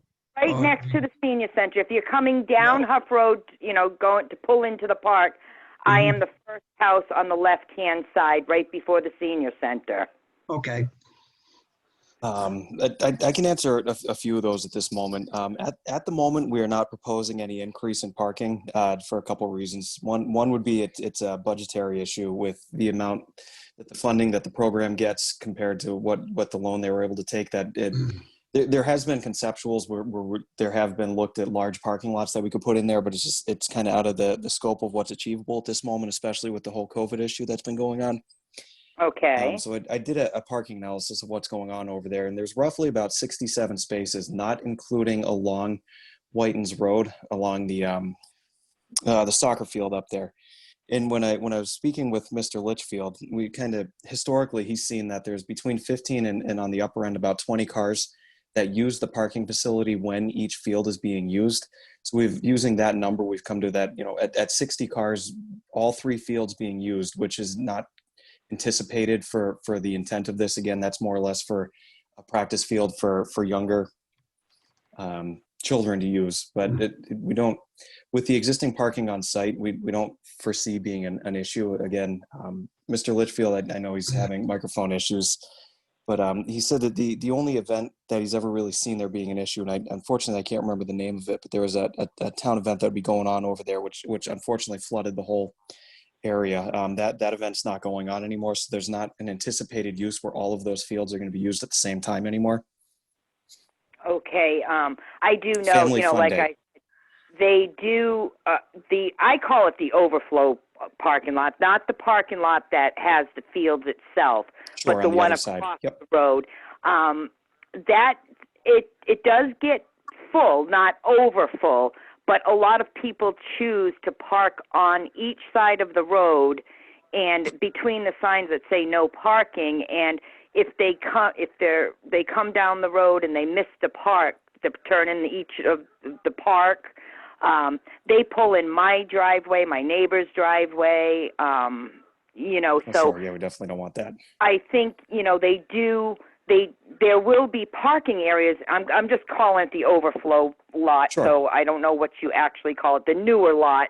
And, they should be using that, but they choose to park on the street. And, my concern is that something terrible is going to happen because cars go flying down here. I've been here 30 years. And since they've put the new housing project down and on not Huff Road in Douglas, the traffic is even more of an issue. And these people fly down the roads. And, when the kids play on the playground equipment, a lot of them are unsupervised, and that's right by the road, and that's a real concern. And I just don't want something tragic to happen to anybody, really, but I'm more concerned for the children's safety. Okay. So, so there definitely needs to be some regulation by the league itself in terms of making sure nobody's parking around these roads. I mean, we can add more signs. It's just people not paying attention to the signs. I would think the bathroom issue has to be dealt with, period, because there should be functioning bathrooms on site. Of course, we can't regulate the odd person who chooses not to use the bathrooms. That's just, again, the league needs to get all over that and make sure parents and observers are not doing that. There's there's a porta johns on the property? Zach, do you know? Yes, there are, and we can. I can talk with Mr. Litchfield, make sure that if that's an issue, we can get more of them on site. And also for next year, and you have a successful, very busy season. If Jen, because we've had this before, unfortunately, some people will be upset. It says no parking, so when it's going to be practice, we let the police know that they have to go down and do some enforcement, and that gets everyone's attention. But in a report back from the police that they were down there and there won't be a parking problem anymore. You're just going to do it a few times, then people realize they're going to get tickets. Okay. We've had that with speeding in other parts of town, and we end up asking the police to give a report to at the planning board that there's been some enforcement there, and then the people come back because it's their kids that are driving fast. It's the people in the neighborhood are the ones. Sure. But as a planning board, it's our job to make sure that there is parking on the street, and we need to cooperate with the people who are using the baseball fields to not park on the street or be happy to pay for a ticket. Sure, and Mr. Litchfield, he's actually typing in the chat right now. Yep. So I'm just kind of relaying some of the information that came through, and he said that there are 2 full functioning bathrooms that are open on site. So that those, and like we said, if there's the oddball that decides that the Wood's a better facility, I mean, we can definitely make sure that that's being addressed as it happens. Try to discourage that as much as possible, and then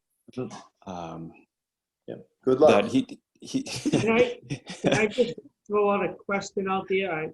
I know with the technical difficulties, this third new field is only going to be used for practice and not actual games.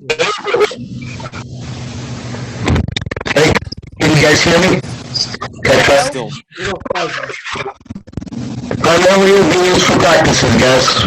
Only for practice. We don't have games that at farm level right now. That's not the same in the future. But right now it is only for practices, and that's what we're struggling to get them practicing on our first field right now. It's actually a commercial field now, Zach. So we are using it.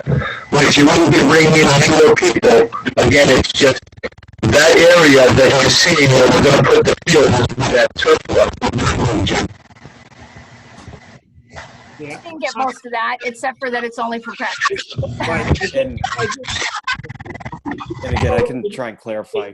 Yeah, it just, so it seems to me though, when you're looking at the parking, if they're looking at 20 cars for the other 2 fields, which are games, if there's practice, it would maybe only be 10 more cars? Is that, it's only 1 team practicing? At worst, that's the anticipated use. And then, so what Mr. Litchfield was also trying to refer to is that there's an existing turf matting surface back there. It's kind of an AstroTurf area that they currently use for the little ones to use for their practice area, and that the intent would be to get rid of that and actually give them a field to practice on, to get to hone their skills more towards those larger fields. So it's not as if the parking situation would worsen with this field. It would just get transformed to using turf matting into an existing or a proposed field.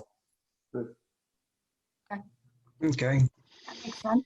Are All right. there any other questions from the public? Okay, hearing none. Let's see. I guess we'll go ahead, Jen.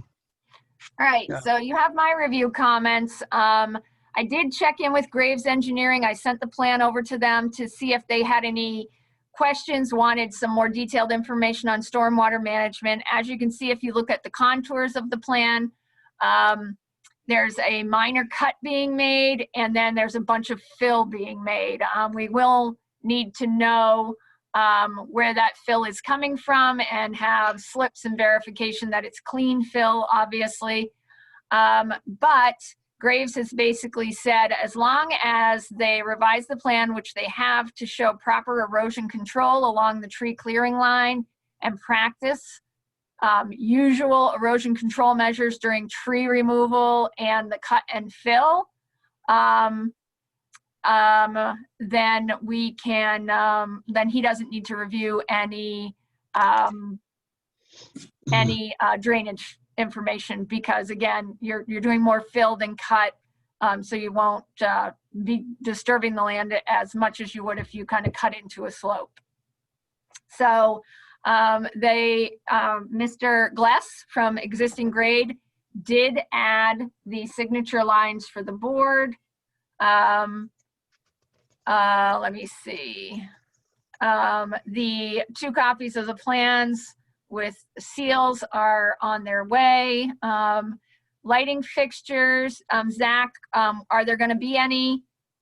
We are not proposing any lighting fixtures. Great. And if that was something that was ever to be proposed, we would definitely come back before the board with a lighting plan. Okay, great. The cubic yards of cut and fill have been added. The square footage and type of vegetation to be moved. I believe you did say the type. It was forested, right? That's correct. It's just natural forested ground cover. Within 2/3 of that field is within that natural forested cover, and then the remainder is outside in existing turf and grass areas. Okay. Zoning district boundary, did you add that to the locus plan? Yes, I did. Okay. Again, this entire parcel is in the rural residential, and it abuts the light industrial office. Great. And then the anticipated trips coming and going from the site during field use, did we provide that? That was within the waiver request because I didn't want to specifically put it on the plan only because it's kind of a difficult number to quantify. But Okay. I was hoping our discussion was enough to grant that. Okay. And I will go to that waiver request in a minute. Parking calculation table. I did throw a parking analysis on the cover sheet showing that we do have 67 spaces available for use, not including that existing grass parking along the soccer field. Okay, great. And that's calc again, and the waiver request list we can go through. And then these are minimum conditions of approval. So let me see. You did give me a waiver request list, right? Yeah, it should be in the bottom left underneath the signature Oh, okay. lines. On the plan, sorry. Correct. Let me just go back to that. Try to keep it all nice and tight on one page. That's nice, thank you. Okay, let's go over there and try to enlarge that so we can see them.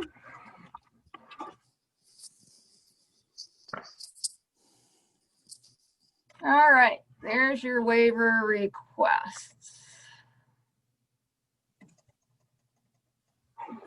All right, so, all right, so these are the waivers requested. So Zach, if you just want to run through them, and Mr. Chairman, you can decide if you want to act on each one of them as you go, or if you want them to describe them all and then act.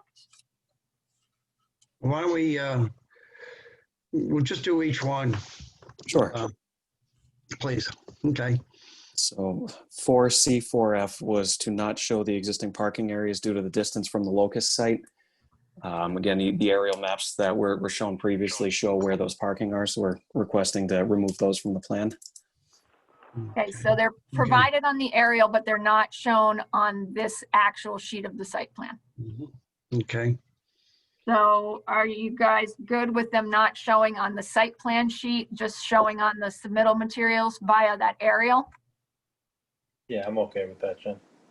Okay. Can we do a motion to I'll make a grant? motion to waive the need to show existing parking due to their distance from the locus area.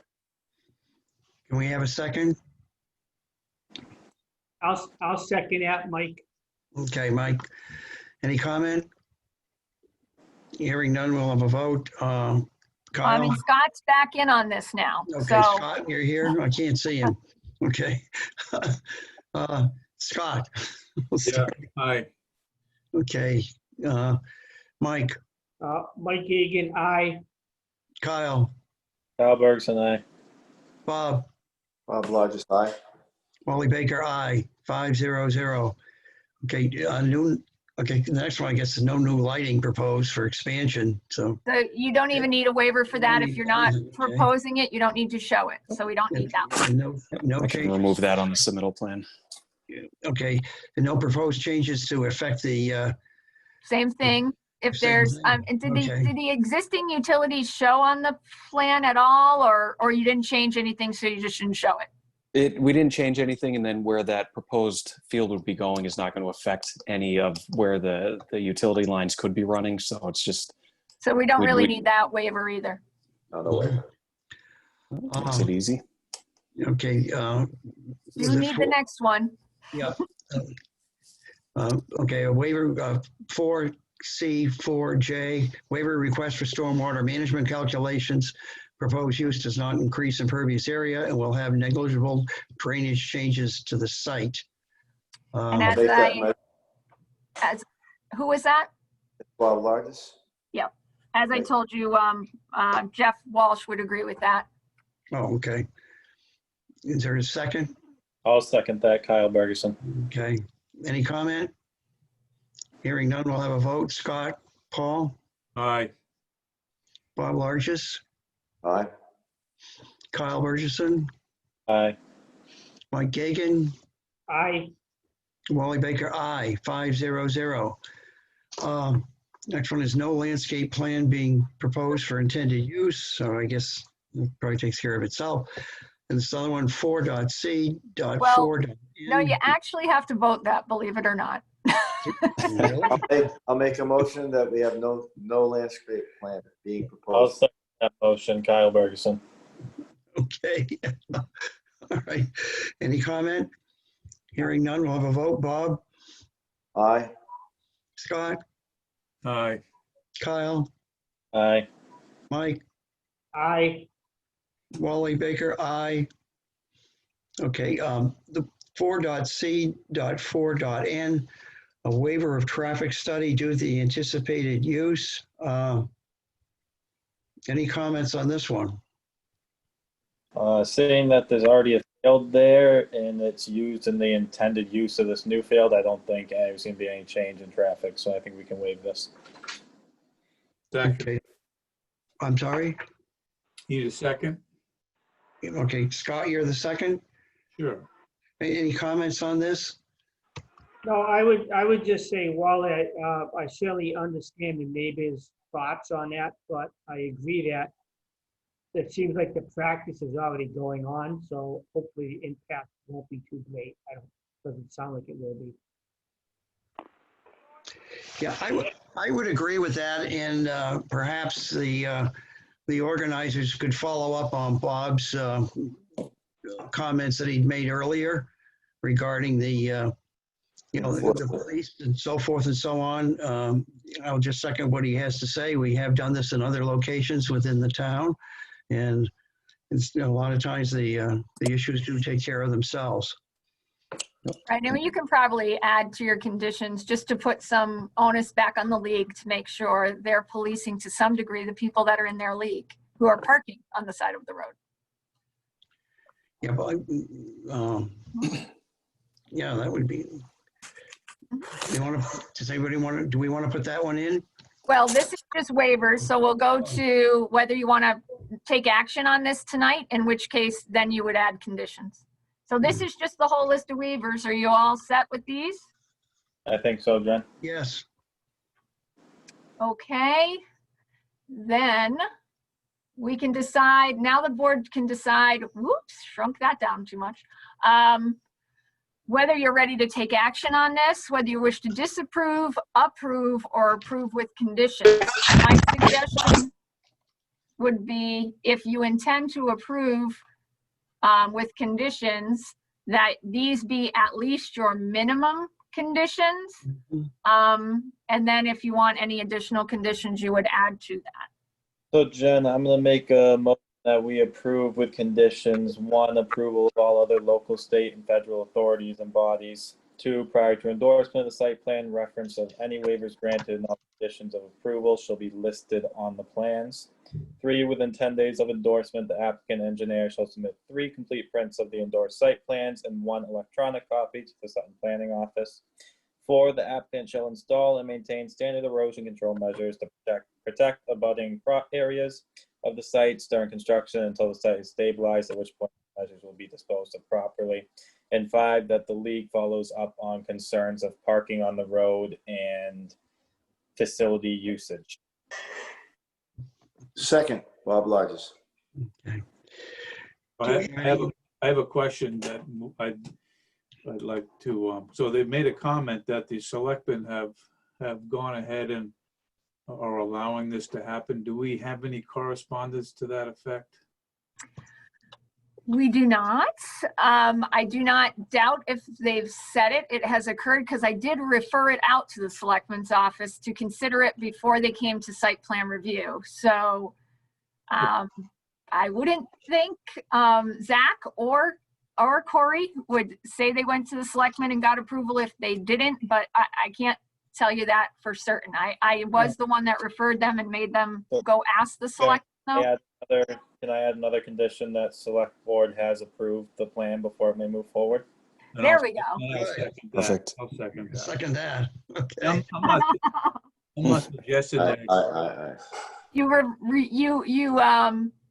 adjusted your second, Bob, right? Yes.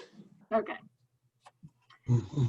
So condition 6 is Formality. Board of Selectmen approval. Okay. Good. Good one, Scott. Good. I'm just, Good catch. close the circle, that's all. Yeah. Okay, any other comments from the board members? Nothing from here, but I did see Zach in the comments asked if the town would be able to provide clean fill. I don't know if this is a question for us or not, but he did We ask. can also reference that to DPW. Yeah, that needs to go to DPW. Yep. Well, Okay. So Kyle, you made the motion. Did it, Bob, did someone second this? Bob did. Bob Yes. did, okay. Hearing no more comments, we'll have a vote. Kyle, Kyle Bergson, aye. Bob, Aye, Bob Largis. Scott, Aye. Mike, Mike Egan, aye. Wally Baker, aye. It's five, Play zero, ball. zero. Okay, so just a motion to Perfect. close. Can we have a motion to close, please? I'll make that motion. I'll Good. second it. Oh, good, okay. Any comment? Hearing none. Mike,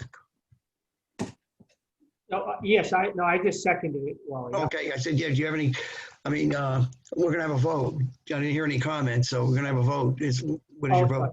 Yep. Okay, Mike Egan, aye. okay. Bob, Aye, play ball. okay, yes. Scott. Yeah, aye. Kyle, you're quiet. Kyle Bergson, aye. Oh, Wally, aye. Okay, the vote is 5-0-0. We'll now move on to the next item. which is thank you very Form- much. Thank you, Thanks. gentlemen. Good luck. Yep. The next item are Form A plans for 19 and 25 Oakhurst Road. Okay, I've got got 3 of these. So, Okay, Byron, are you out there? Yes, I am. Okay, go good. ahead. Okay, so this is Byron Andrews, Andrews Survey and Engineering. I'm representing AJR Realty Trust and NStar Gas Company. The property is located at 19 and 25 Oakhurst Road in Sutton. There's also a land that is part of these parcels in Northbridge. However, there were no proposed changes in Northbridge. The only changes to the lot line is, as you can see there, parcel A and parcel B. Currently the property line as it exists now is too close to the solar panels for the LGSPI setback. So the reconfiguration of the lot line would give the solar panels the appropriate setback for the regulations. Okay. Wow, okay. So I did do a checklist and everything on the checklist was addressed. The only thing that you need to condition this on is a very small non-payment of taxes. It may have been paid this afternoon by Eversource, who owns this parcel right here. But it was like less than $20. It was just probably a blip in their, the banks usually pay that or whatever. So it's fine to be approved, conditioned on my not releasing the plan until that small tax blip is paid. I'll make a motion, we approve the division of land at 25 Oakhurst Road and 1 LaSalle Road in Northbridge and owned by AJR and NStar Gas, under the condition that they pay the outstanding taxes and that the signed plan set is held until such payment is made. Second. Any comment? Hearing none, we'll have a vote. Bob, Aye. Scott, Aye. Kyle, Kyle Bergson, aye. Mike, Mike Egan, aye. Wally Baker, aye. 5-0-0. Thank you, Byron. Thank you.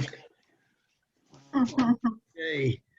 The next item is a site plan waiver for 71 Blackstone Street for temporary building.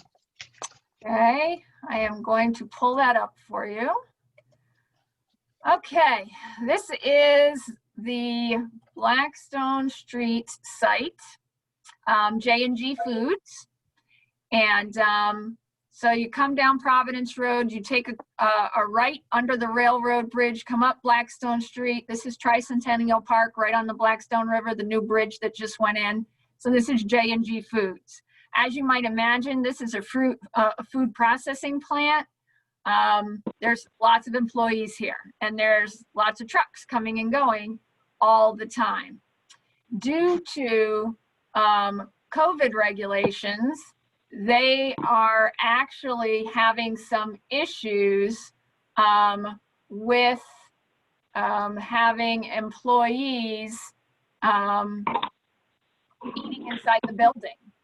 They basically can't fit everybody in the cafeteria. So what they've requested, and I'm going to share it with you right now, is... Jen, it's Wayne Morin. I'm hi, here. Wayne. You're there. I'm sorry. No, that's okay. You were doing fine. So Wayne is with J&G Foods. So Wayne, I've just put the plan up on here if you want to kind of just take over. Well, I'm not sure. I've got the website up, but I don't have the drawings that you're looking at. But is it the pencil drawing you're looking at? Yeah, I'm looking at the site plan drawing where you've penciled in the 60 by 48 foot temporary cafeteria. Yeah, what we're trying to do is, well, obviously being a meatpacking plant, it was very serious inside, and we've done a lot of division, trying to keep the people separate, you know, spreading out the lines and so forth. We've separated our lunches to make it smaller. We've got 3 tents outside now. Our cafeteria is small, and it's not really ventilated enough. So we're very concerned about when the winter weather comes, what we'll be able to do. The tents were fine for the summer, and they are heated, but you can't, they're not strong enough to hold snow loads and so forth. So what we're proposing is getting temporary buildings. They use them a lot at schools. Small registries have them outside and stuff. It's really just like a tractor trailer box almost, except on a lower frame, lower to the ground. It's probably 3 steps up into the building itself, and they're 12 by 62 overall, 64 overall counting the hitch, but they'll take that off. And dress them up nice on the outside. We want to put them together. They open up. It'll be one big space. It'll be just about 3,000 square feet, and with extra ventilation in them. We'll have filters that are designed to take out the COVID virus. And we're going to limit the number of people in there. Obviously, with 3,000 square feet, we could fit a lot of people. We're hoping to only put about 50 people in that area at a time.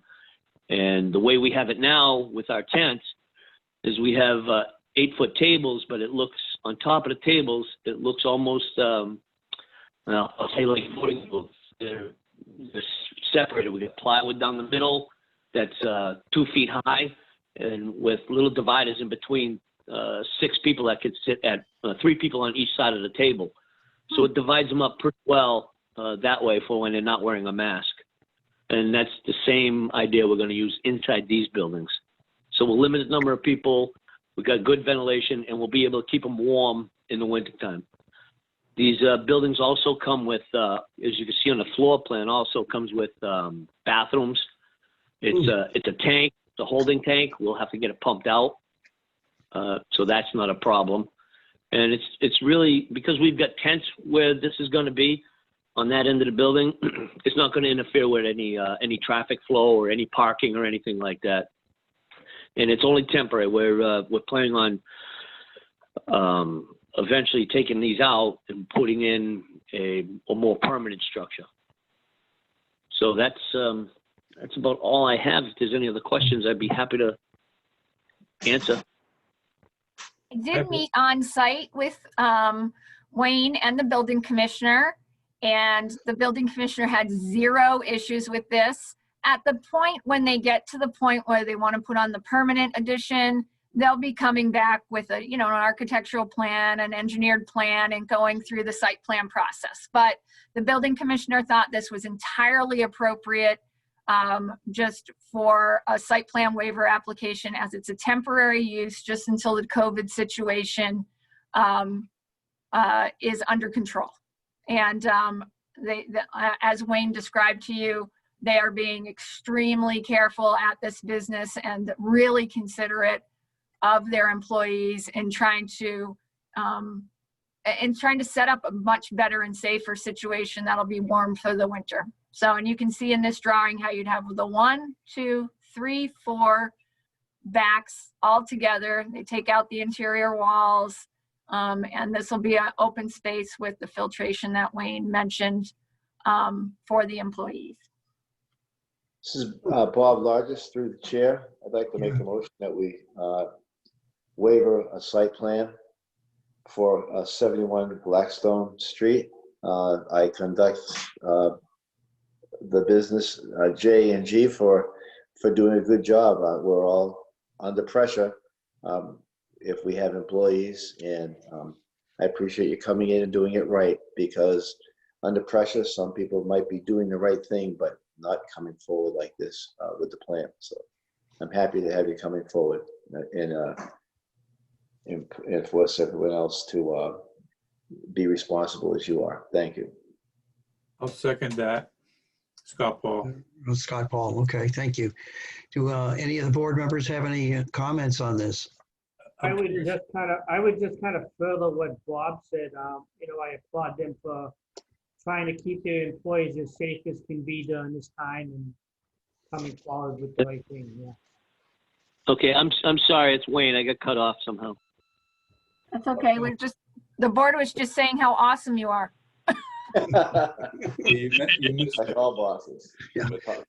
I could have helped later. The board appreciates you coming forward with this proposal and taking the time and interest to protect your employees, and also, I would say, doing it legally within the zoning of the town of Sutton.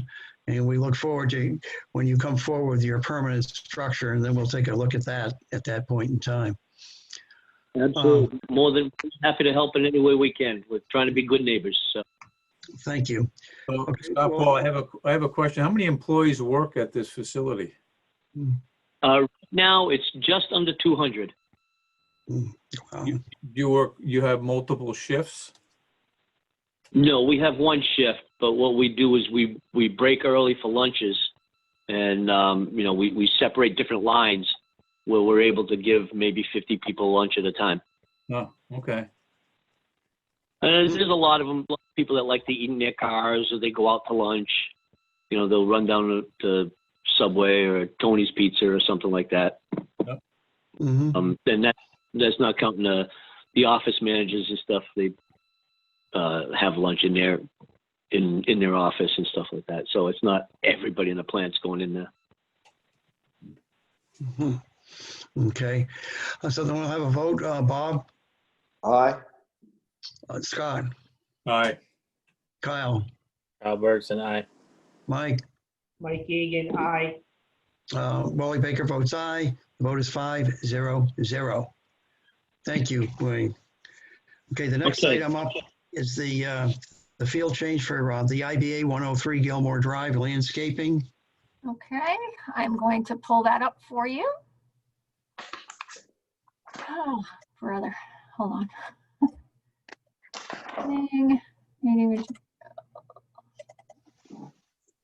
All right, so IBA has requested some changes to their landscaping. All right, the first one is shown here on this. You will recall they previously had some spruce trees along this side lot line here. Yeah. So they have requested to eliminate the spruce trees and instead use giant green arborvitaes. They're actually very good for growing faster than spruce trees. They don't have the spread of spruce trees, but they are at least as high, if not higher, and they're actually they're as much, if not more, pest resistant, and they do well with different weather conditions as well. And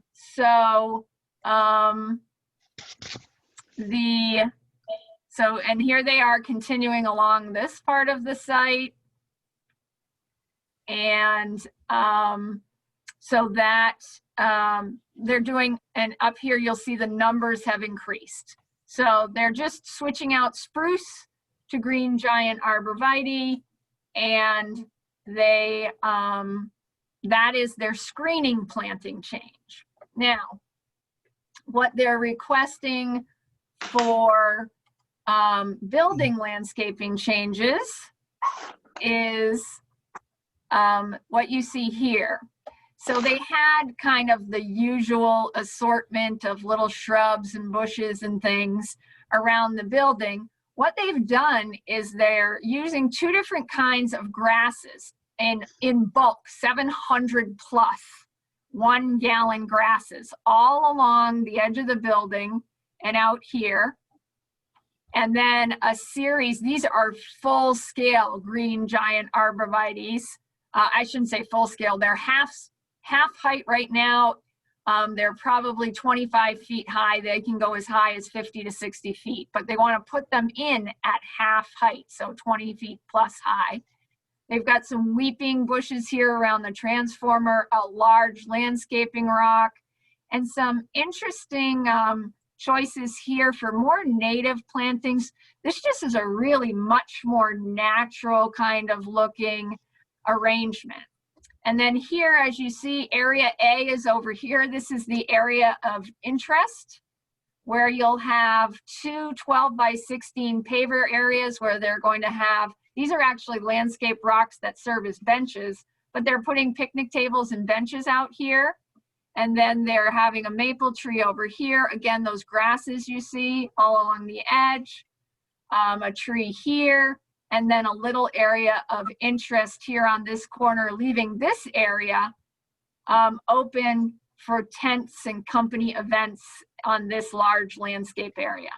And then lastly, you can't see it on this plan, I didn't scan in the new plan, they have 4 trees down this edge, and they'll be doing these grass beds and landscape boulders between each of the trees on that south face, facing Prime Meadows north face with their wacky kind of weepy trees they have. So it's just a change to kind of a more natural, kind of goes with the agricultural kind of business, very unique, really nice. I really love this landscaping plan and kind of the feel of what they're doing here. It'll give us another kind of landscaping to showcase for potential developments. This is the change. Those are the changes to this and that screening landscaping. And they're just asking for you to approve that field change. Well, largest, and can I make a motion to approve both at the same time? Yeah. Okay, that's my motion. Second. I second that. Good, thank you, Kyle. Any board comments? Who's the cows? It's so funny that you said that, Scott, because I worked on a grant with the elderly housing complex on Church Street, and it's an art installation grant. And one of the pieces of art they chose was a resin and mache deer. It looks just like a real deer, but it comes in plain white. And so they're going to have the students at Sutton High School kind of paint it all like different sections of it. And one of the things they had on that site was a very realistic cow. And I did joke with them when we were out on the site that instead of one of those seating areas, maybe they should just put one of those cows out here, because it'd be surrounded by the grass and it would look so awesome. And the owner kind of rolled his eyes at me.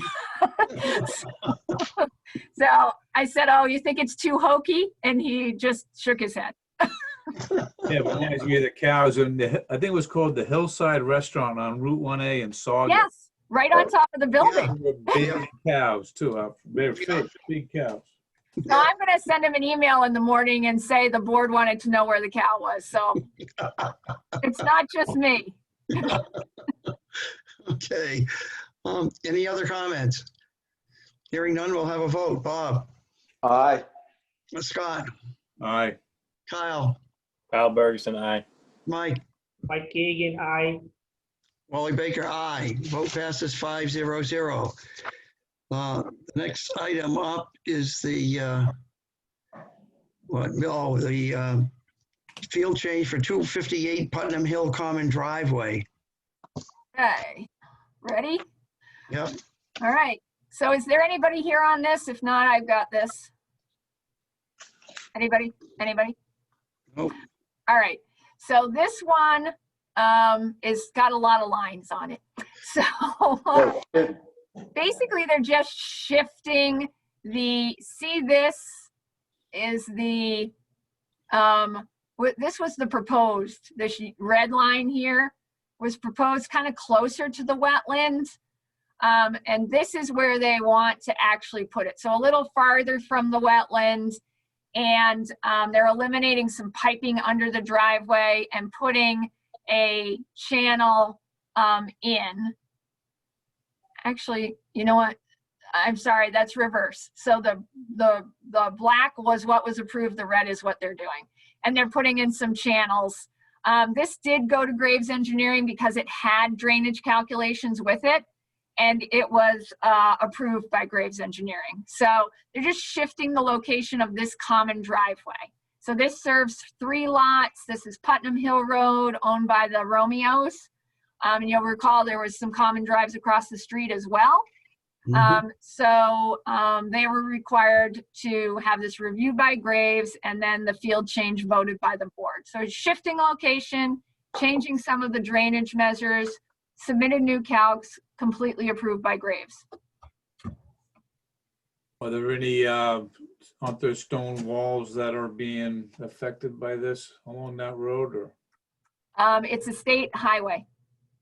So it's not ours, even if there were affected.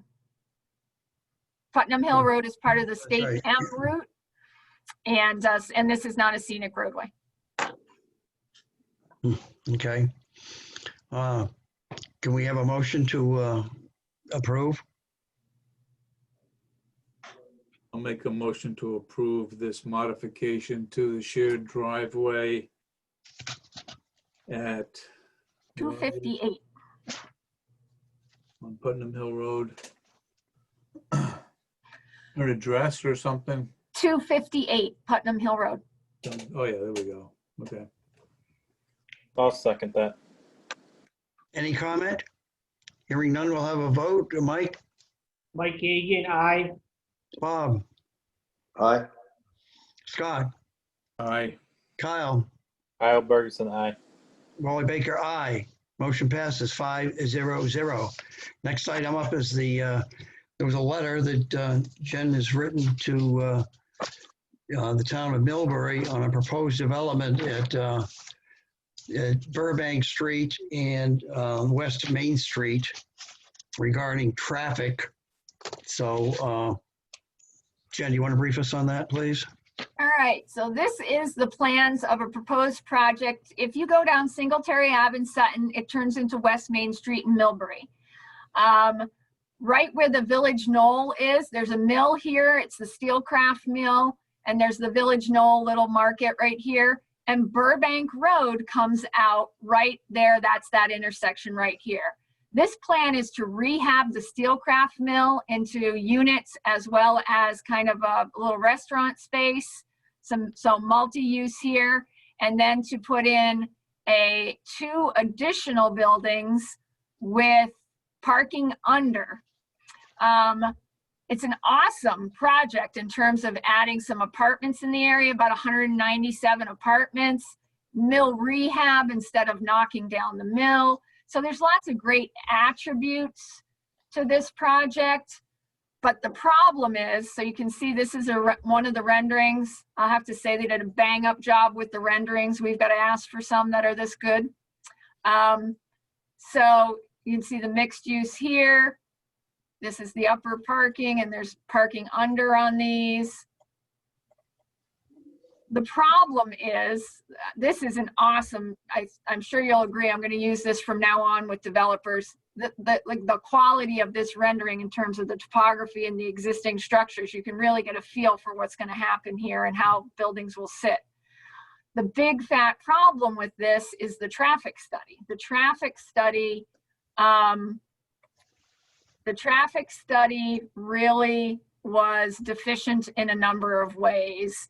I scanned you just a number of pages, but basically, when they did the existing conditions and the methodology, again, here's the aerial.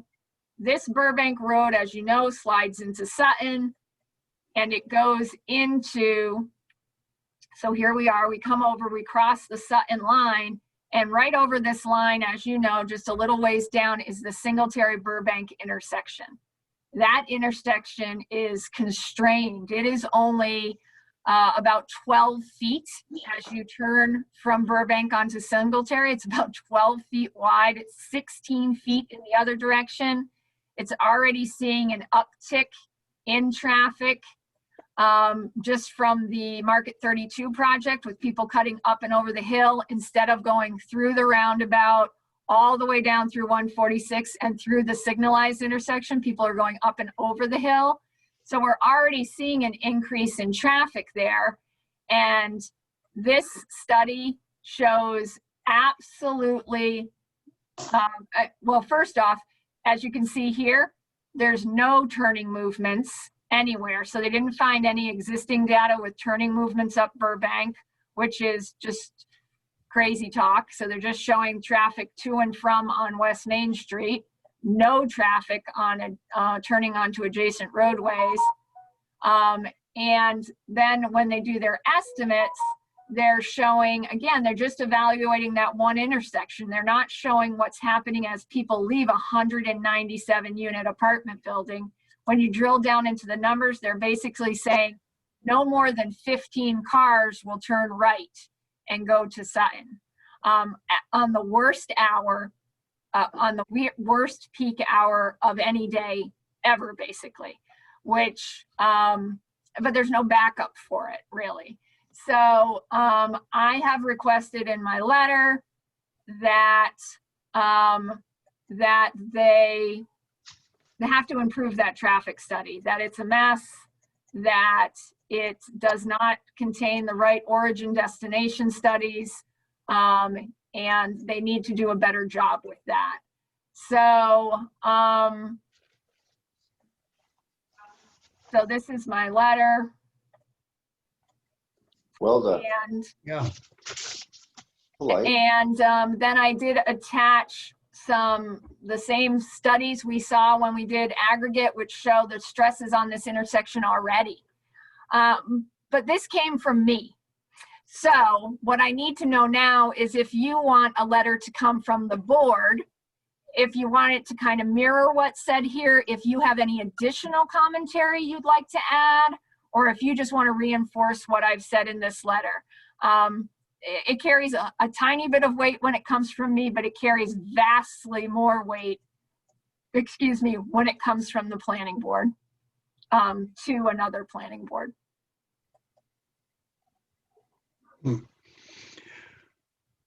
Well, I think this is going to have a significant impact on parts of Sutton that just given the number of units that they're going to have in there. And also on that same road or street, whatever, they also have a condominium community that just went in. I don't know how many units are in there, but there are a number of them. So my take would be that we should probably, send a letter, be kind enough to draft it, echoing your cares and concerns and whatever anybody else on the board might want to add. Jen, I thought your letter was well done, and I think as a board member, if you want to put some language in that lets Millbury and all the towns in the Blackstone Valley to continue to work with each other on projects in our neighbors that are going to impact all of us in a big way. So Yeah. we've got to be we can't be planning as a planning board. We can't just stick in Sutton. We've got to think outside of the box a little bit. And so I thought you were right on with that letter. And if you want some language there that says the planning board looks forward to working with Millbury and all of other abutters as other projects come. And it should go both ways. For Millbury, when we're doing projects that are going to impact them, I'm thinking of the aggregate property, particularly. It's going to have an impact on both towns. So good job. Mm-hmm. So I just wanted to pull up that aerial of that screen so you can see the Burbank Road intersection. This is where it's literally 12 feet wide right here. Wow. And 16 feet wide right here. We've had so much property damage on this intersection. And as most of you know, this is national registered listed Leona-Dona Farm. It has a preservation of society preservation restriction on it. It is just an amazing property. And while we all know that, you know, we encourage development, especially like apartments that can support economic development and drive creation of local services, we need to be sensitive to how those developments affect other assets in town, like this property and kind of the historic heritage here and the awesome things that exist there. There have been discussions in the past, and they're ongoing, about the possibility of potentially actually closing Sibley Road somewhere in here and widening this curve right here. So all traffic would go this way. You'd have an emergency connection for emergency vehicles if you needed it through here. And I know that discussion will be ongoing. The police chief actually met myself and the Millbury planner out on this site to discuss that last week. And the police chief was adamant that, you know, something needs to be done with this intersection. So obviously any discussion of closing Sibley Road or emergency access only Sibley Road will go through the selectmen. But those are some of the serious considerations that are being made on this roadway, considering the increased pressure that's already on it and will continue to build on it. Jen? Yep. Through the chair, can I make a motion we continue the conversation after we get done with the bond drawdown, since we do have a member here waiting to talk about that? Oh, And it's absolutely. way past time. And these are the condos. Yeah. Yeah, okay. Okay. All right, so do we want to just hold this in abeyance and then come back to it? Well, Yeah, I think I understood, but we can come back to it if you want. Sorry. Okay. No problem. I just think we get through John so we can get off and get. Oh, hi, John. I didn't see you. You've been blacked out on my computer. Sorry for this. Anyway, so the next issue is the villas, the bonds being drawn down. And Jen, what comments do you have on that? Okay, so you have a letter from Graves Engineering basically saying they are good with drawing down to this amount. Right now, I think you're at 19,000. They are good with drawing down to $11,000. Pretty much the only thing they see is left are the as-built plans. Now, I don't know if any of the trustees are present, if they have any questions or comments. As always, I did notify them of this drawdown upcoming. I do not see any of them on the meeting tonight. Okay. John, do you have any comments on this? No, only Jen had asked me about an update on the as-built plans, and they're in the process of being done. So I'm hoping that maybe another month, and that's the only thing that we have left would be the as-built plans. Okay. Bob, this is Bob Vargas. I'd like to make a motion that we draw down the bond to about $11,000. I'll second that motion. Kyle Bergeson. Any comment from the board? Hearing none, we'll have a vote. Mike? Mike Gagan, aye. Bob? Aye. Scott, Aye. Kyle, Kyle Bergson, aye. Wally Baker is aye. The vote is 5-0-0. John, sorry to keep you waiting for so long, but That's all right. I was watching the Patriots game. what's the score? Oh, you had to rub that in. Oh, yeah, we're all sitting here. They're actually doing well. 13-10.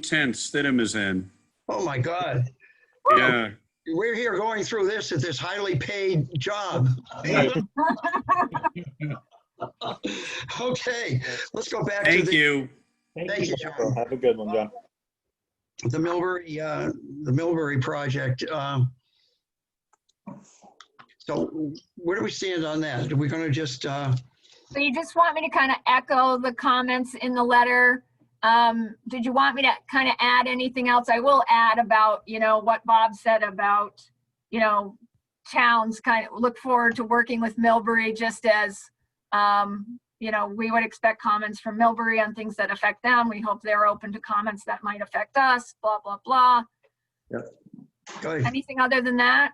Do you want me to mention Leona Dona or anything? I hadn't put that in my letter. Ken, what about the, I'm sorry. Yeah, go ahead, Bill. The, those that 55 and over behind the Village Knoll, I don't think that's totally built out right now. Or is it just about built out? You mean And- across the street? No. Across the street behind the Steelcraft building up on Burbank. So this one here, I'm sharing it right now. And then, This Why- one right here, this one? yeah, Yeah, is that that one. built out? I think it is. Yeah, I still think see- this is the whole footprint. Maybe there might be one more loop right here. I still see some transfers in the paper once in a while. That's why I ask. And then Yeah. the other thing I like to note is on the conclusion of their traffic report in the second paragraph says the crash data over the last 3 years available from the Millbury Police Department indicate that the study intersections have crash rates above District 3 and statewide averages. Mhm. But then they decide not to do anything about it. So Yeah, and they were very narrow focused. So the one intersection, this one, They're that talking they focused on, they didn't do anything about. Yes. So they didn't touch on the intersection you're speaking of. And Yeah, there was a fatality at the Village Knoll, what, Right. 10 years ago, 10, 15 years Right. ago? Across the Of a street. pedestrian. Mhm. Yeah. And Bob and I don't know, I go by there 3-4 times a day. And as you go down the hill, there's an issue. There is that little dip right here. And boy, if you get any snow or ice right there, you're out of control coming down that little dip. So yeah. And traveling at the speed limit early in the morning going into Worcester, when because of the hill, you don't see the kids getting ready, coming across to get to the bus because they're right there at the Village Knoll. Yeah, You don't see them. there's a big stone wall. They now have the thing that flashes, so I know they're coming. And it's not about going fast; you just can't see people there. So, I don't think.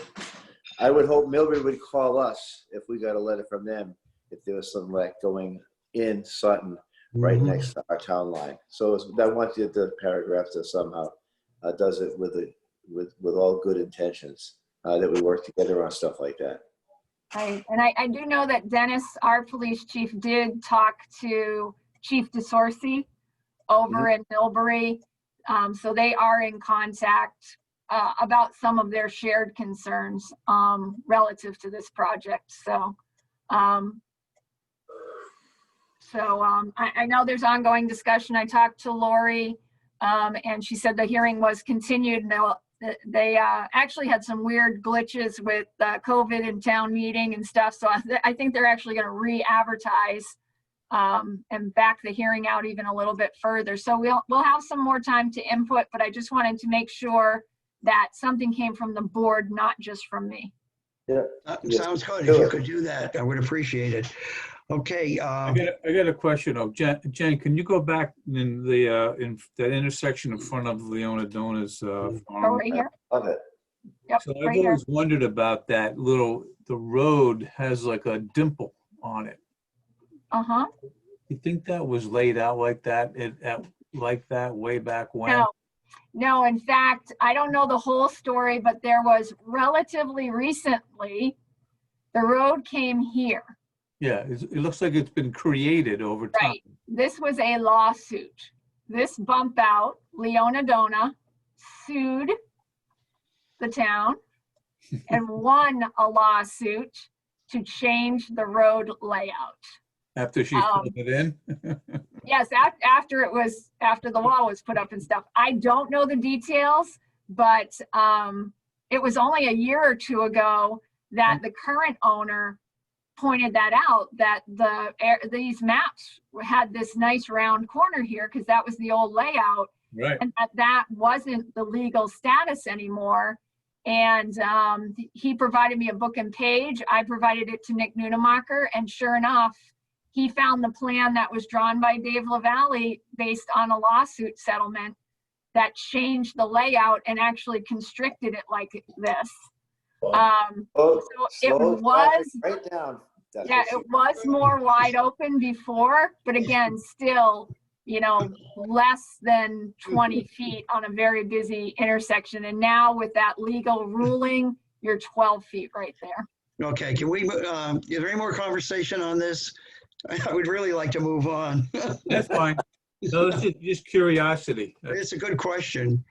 Yep. Okay, so we'll send the letter. Okay, the next item is the minutes from 9/14/20. I'll make a motion, we approve the minutes from 9/24/20. Okay, Second, Bob Lodges. okay, any conversation? Hearing none. Chair votes yes. Mike?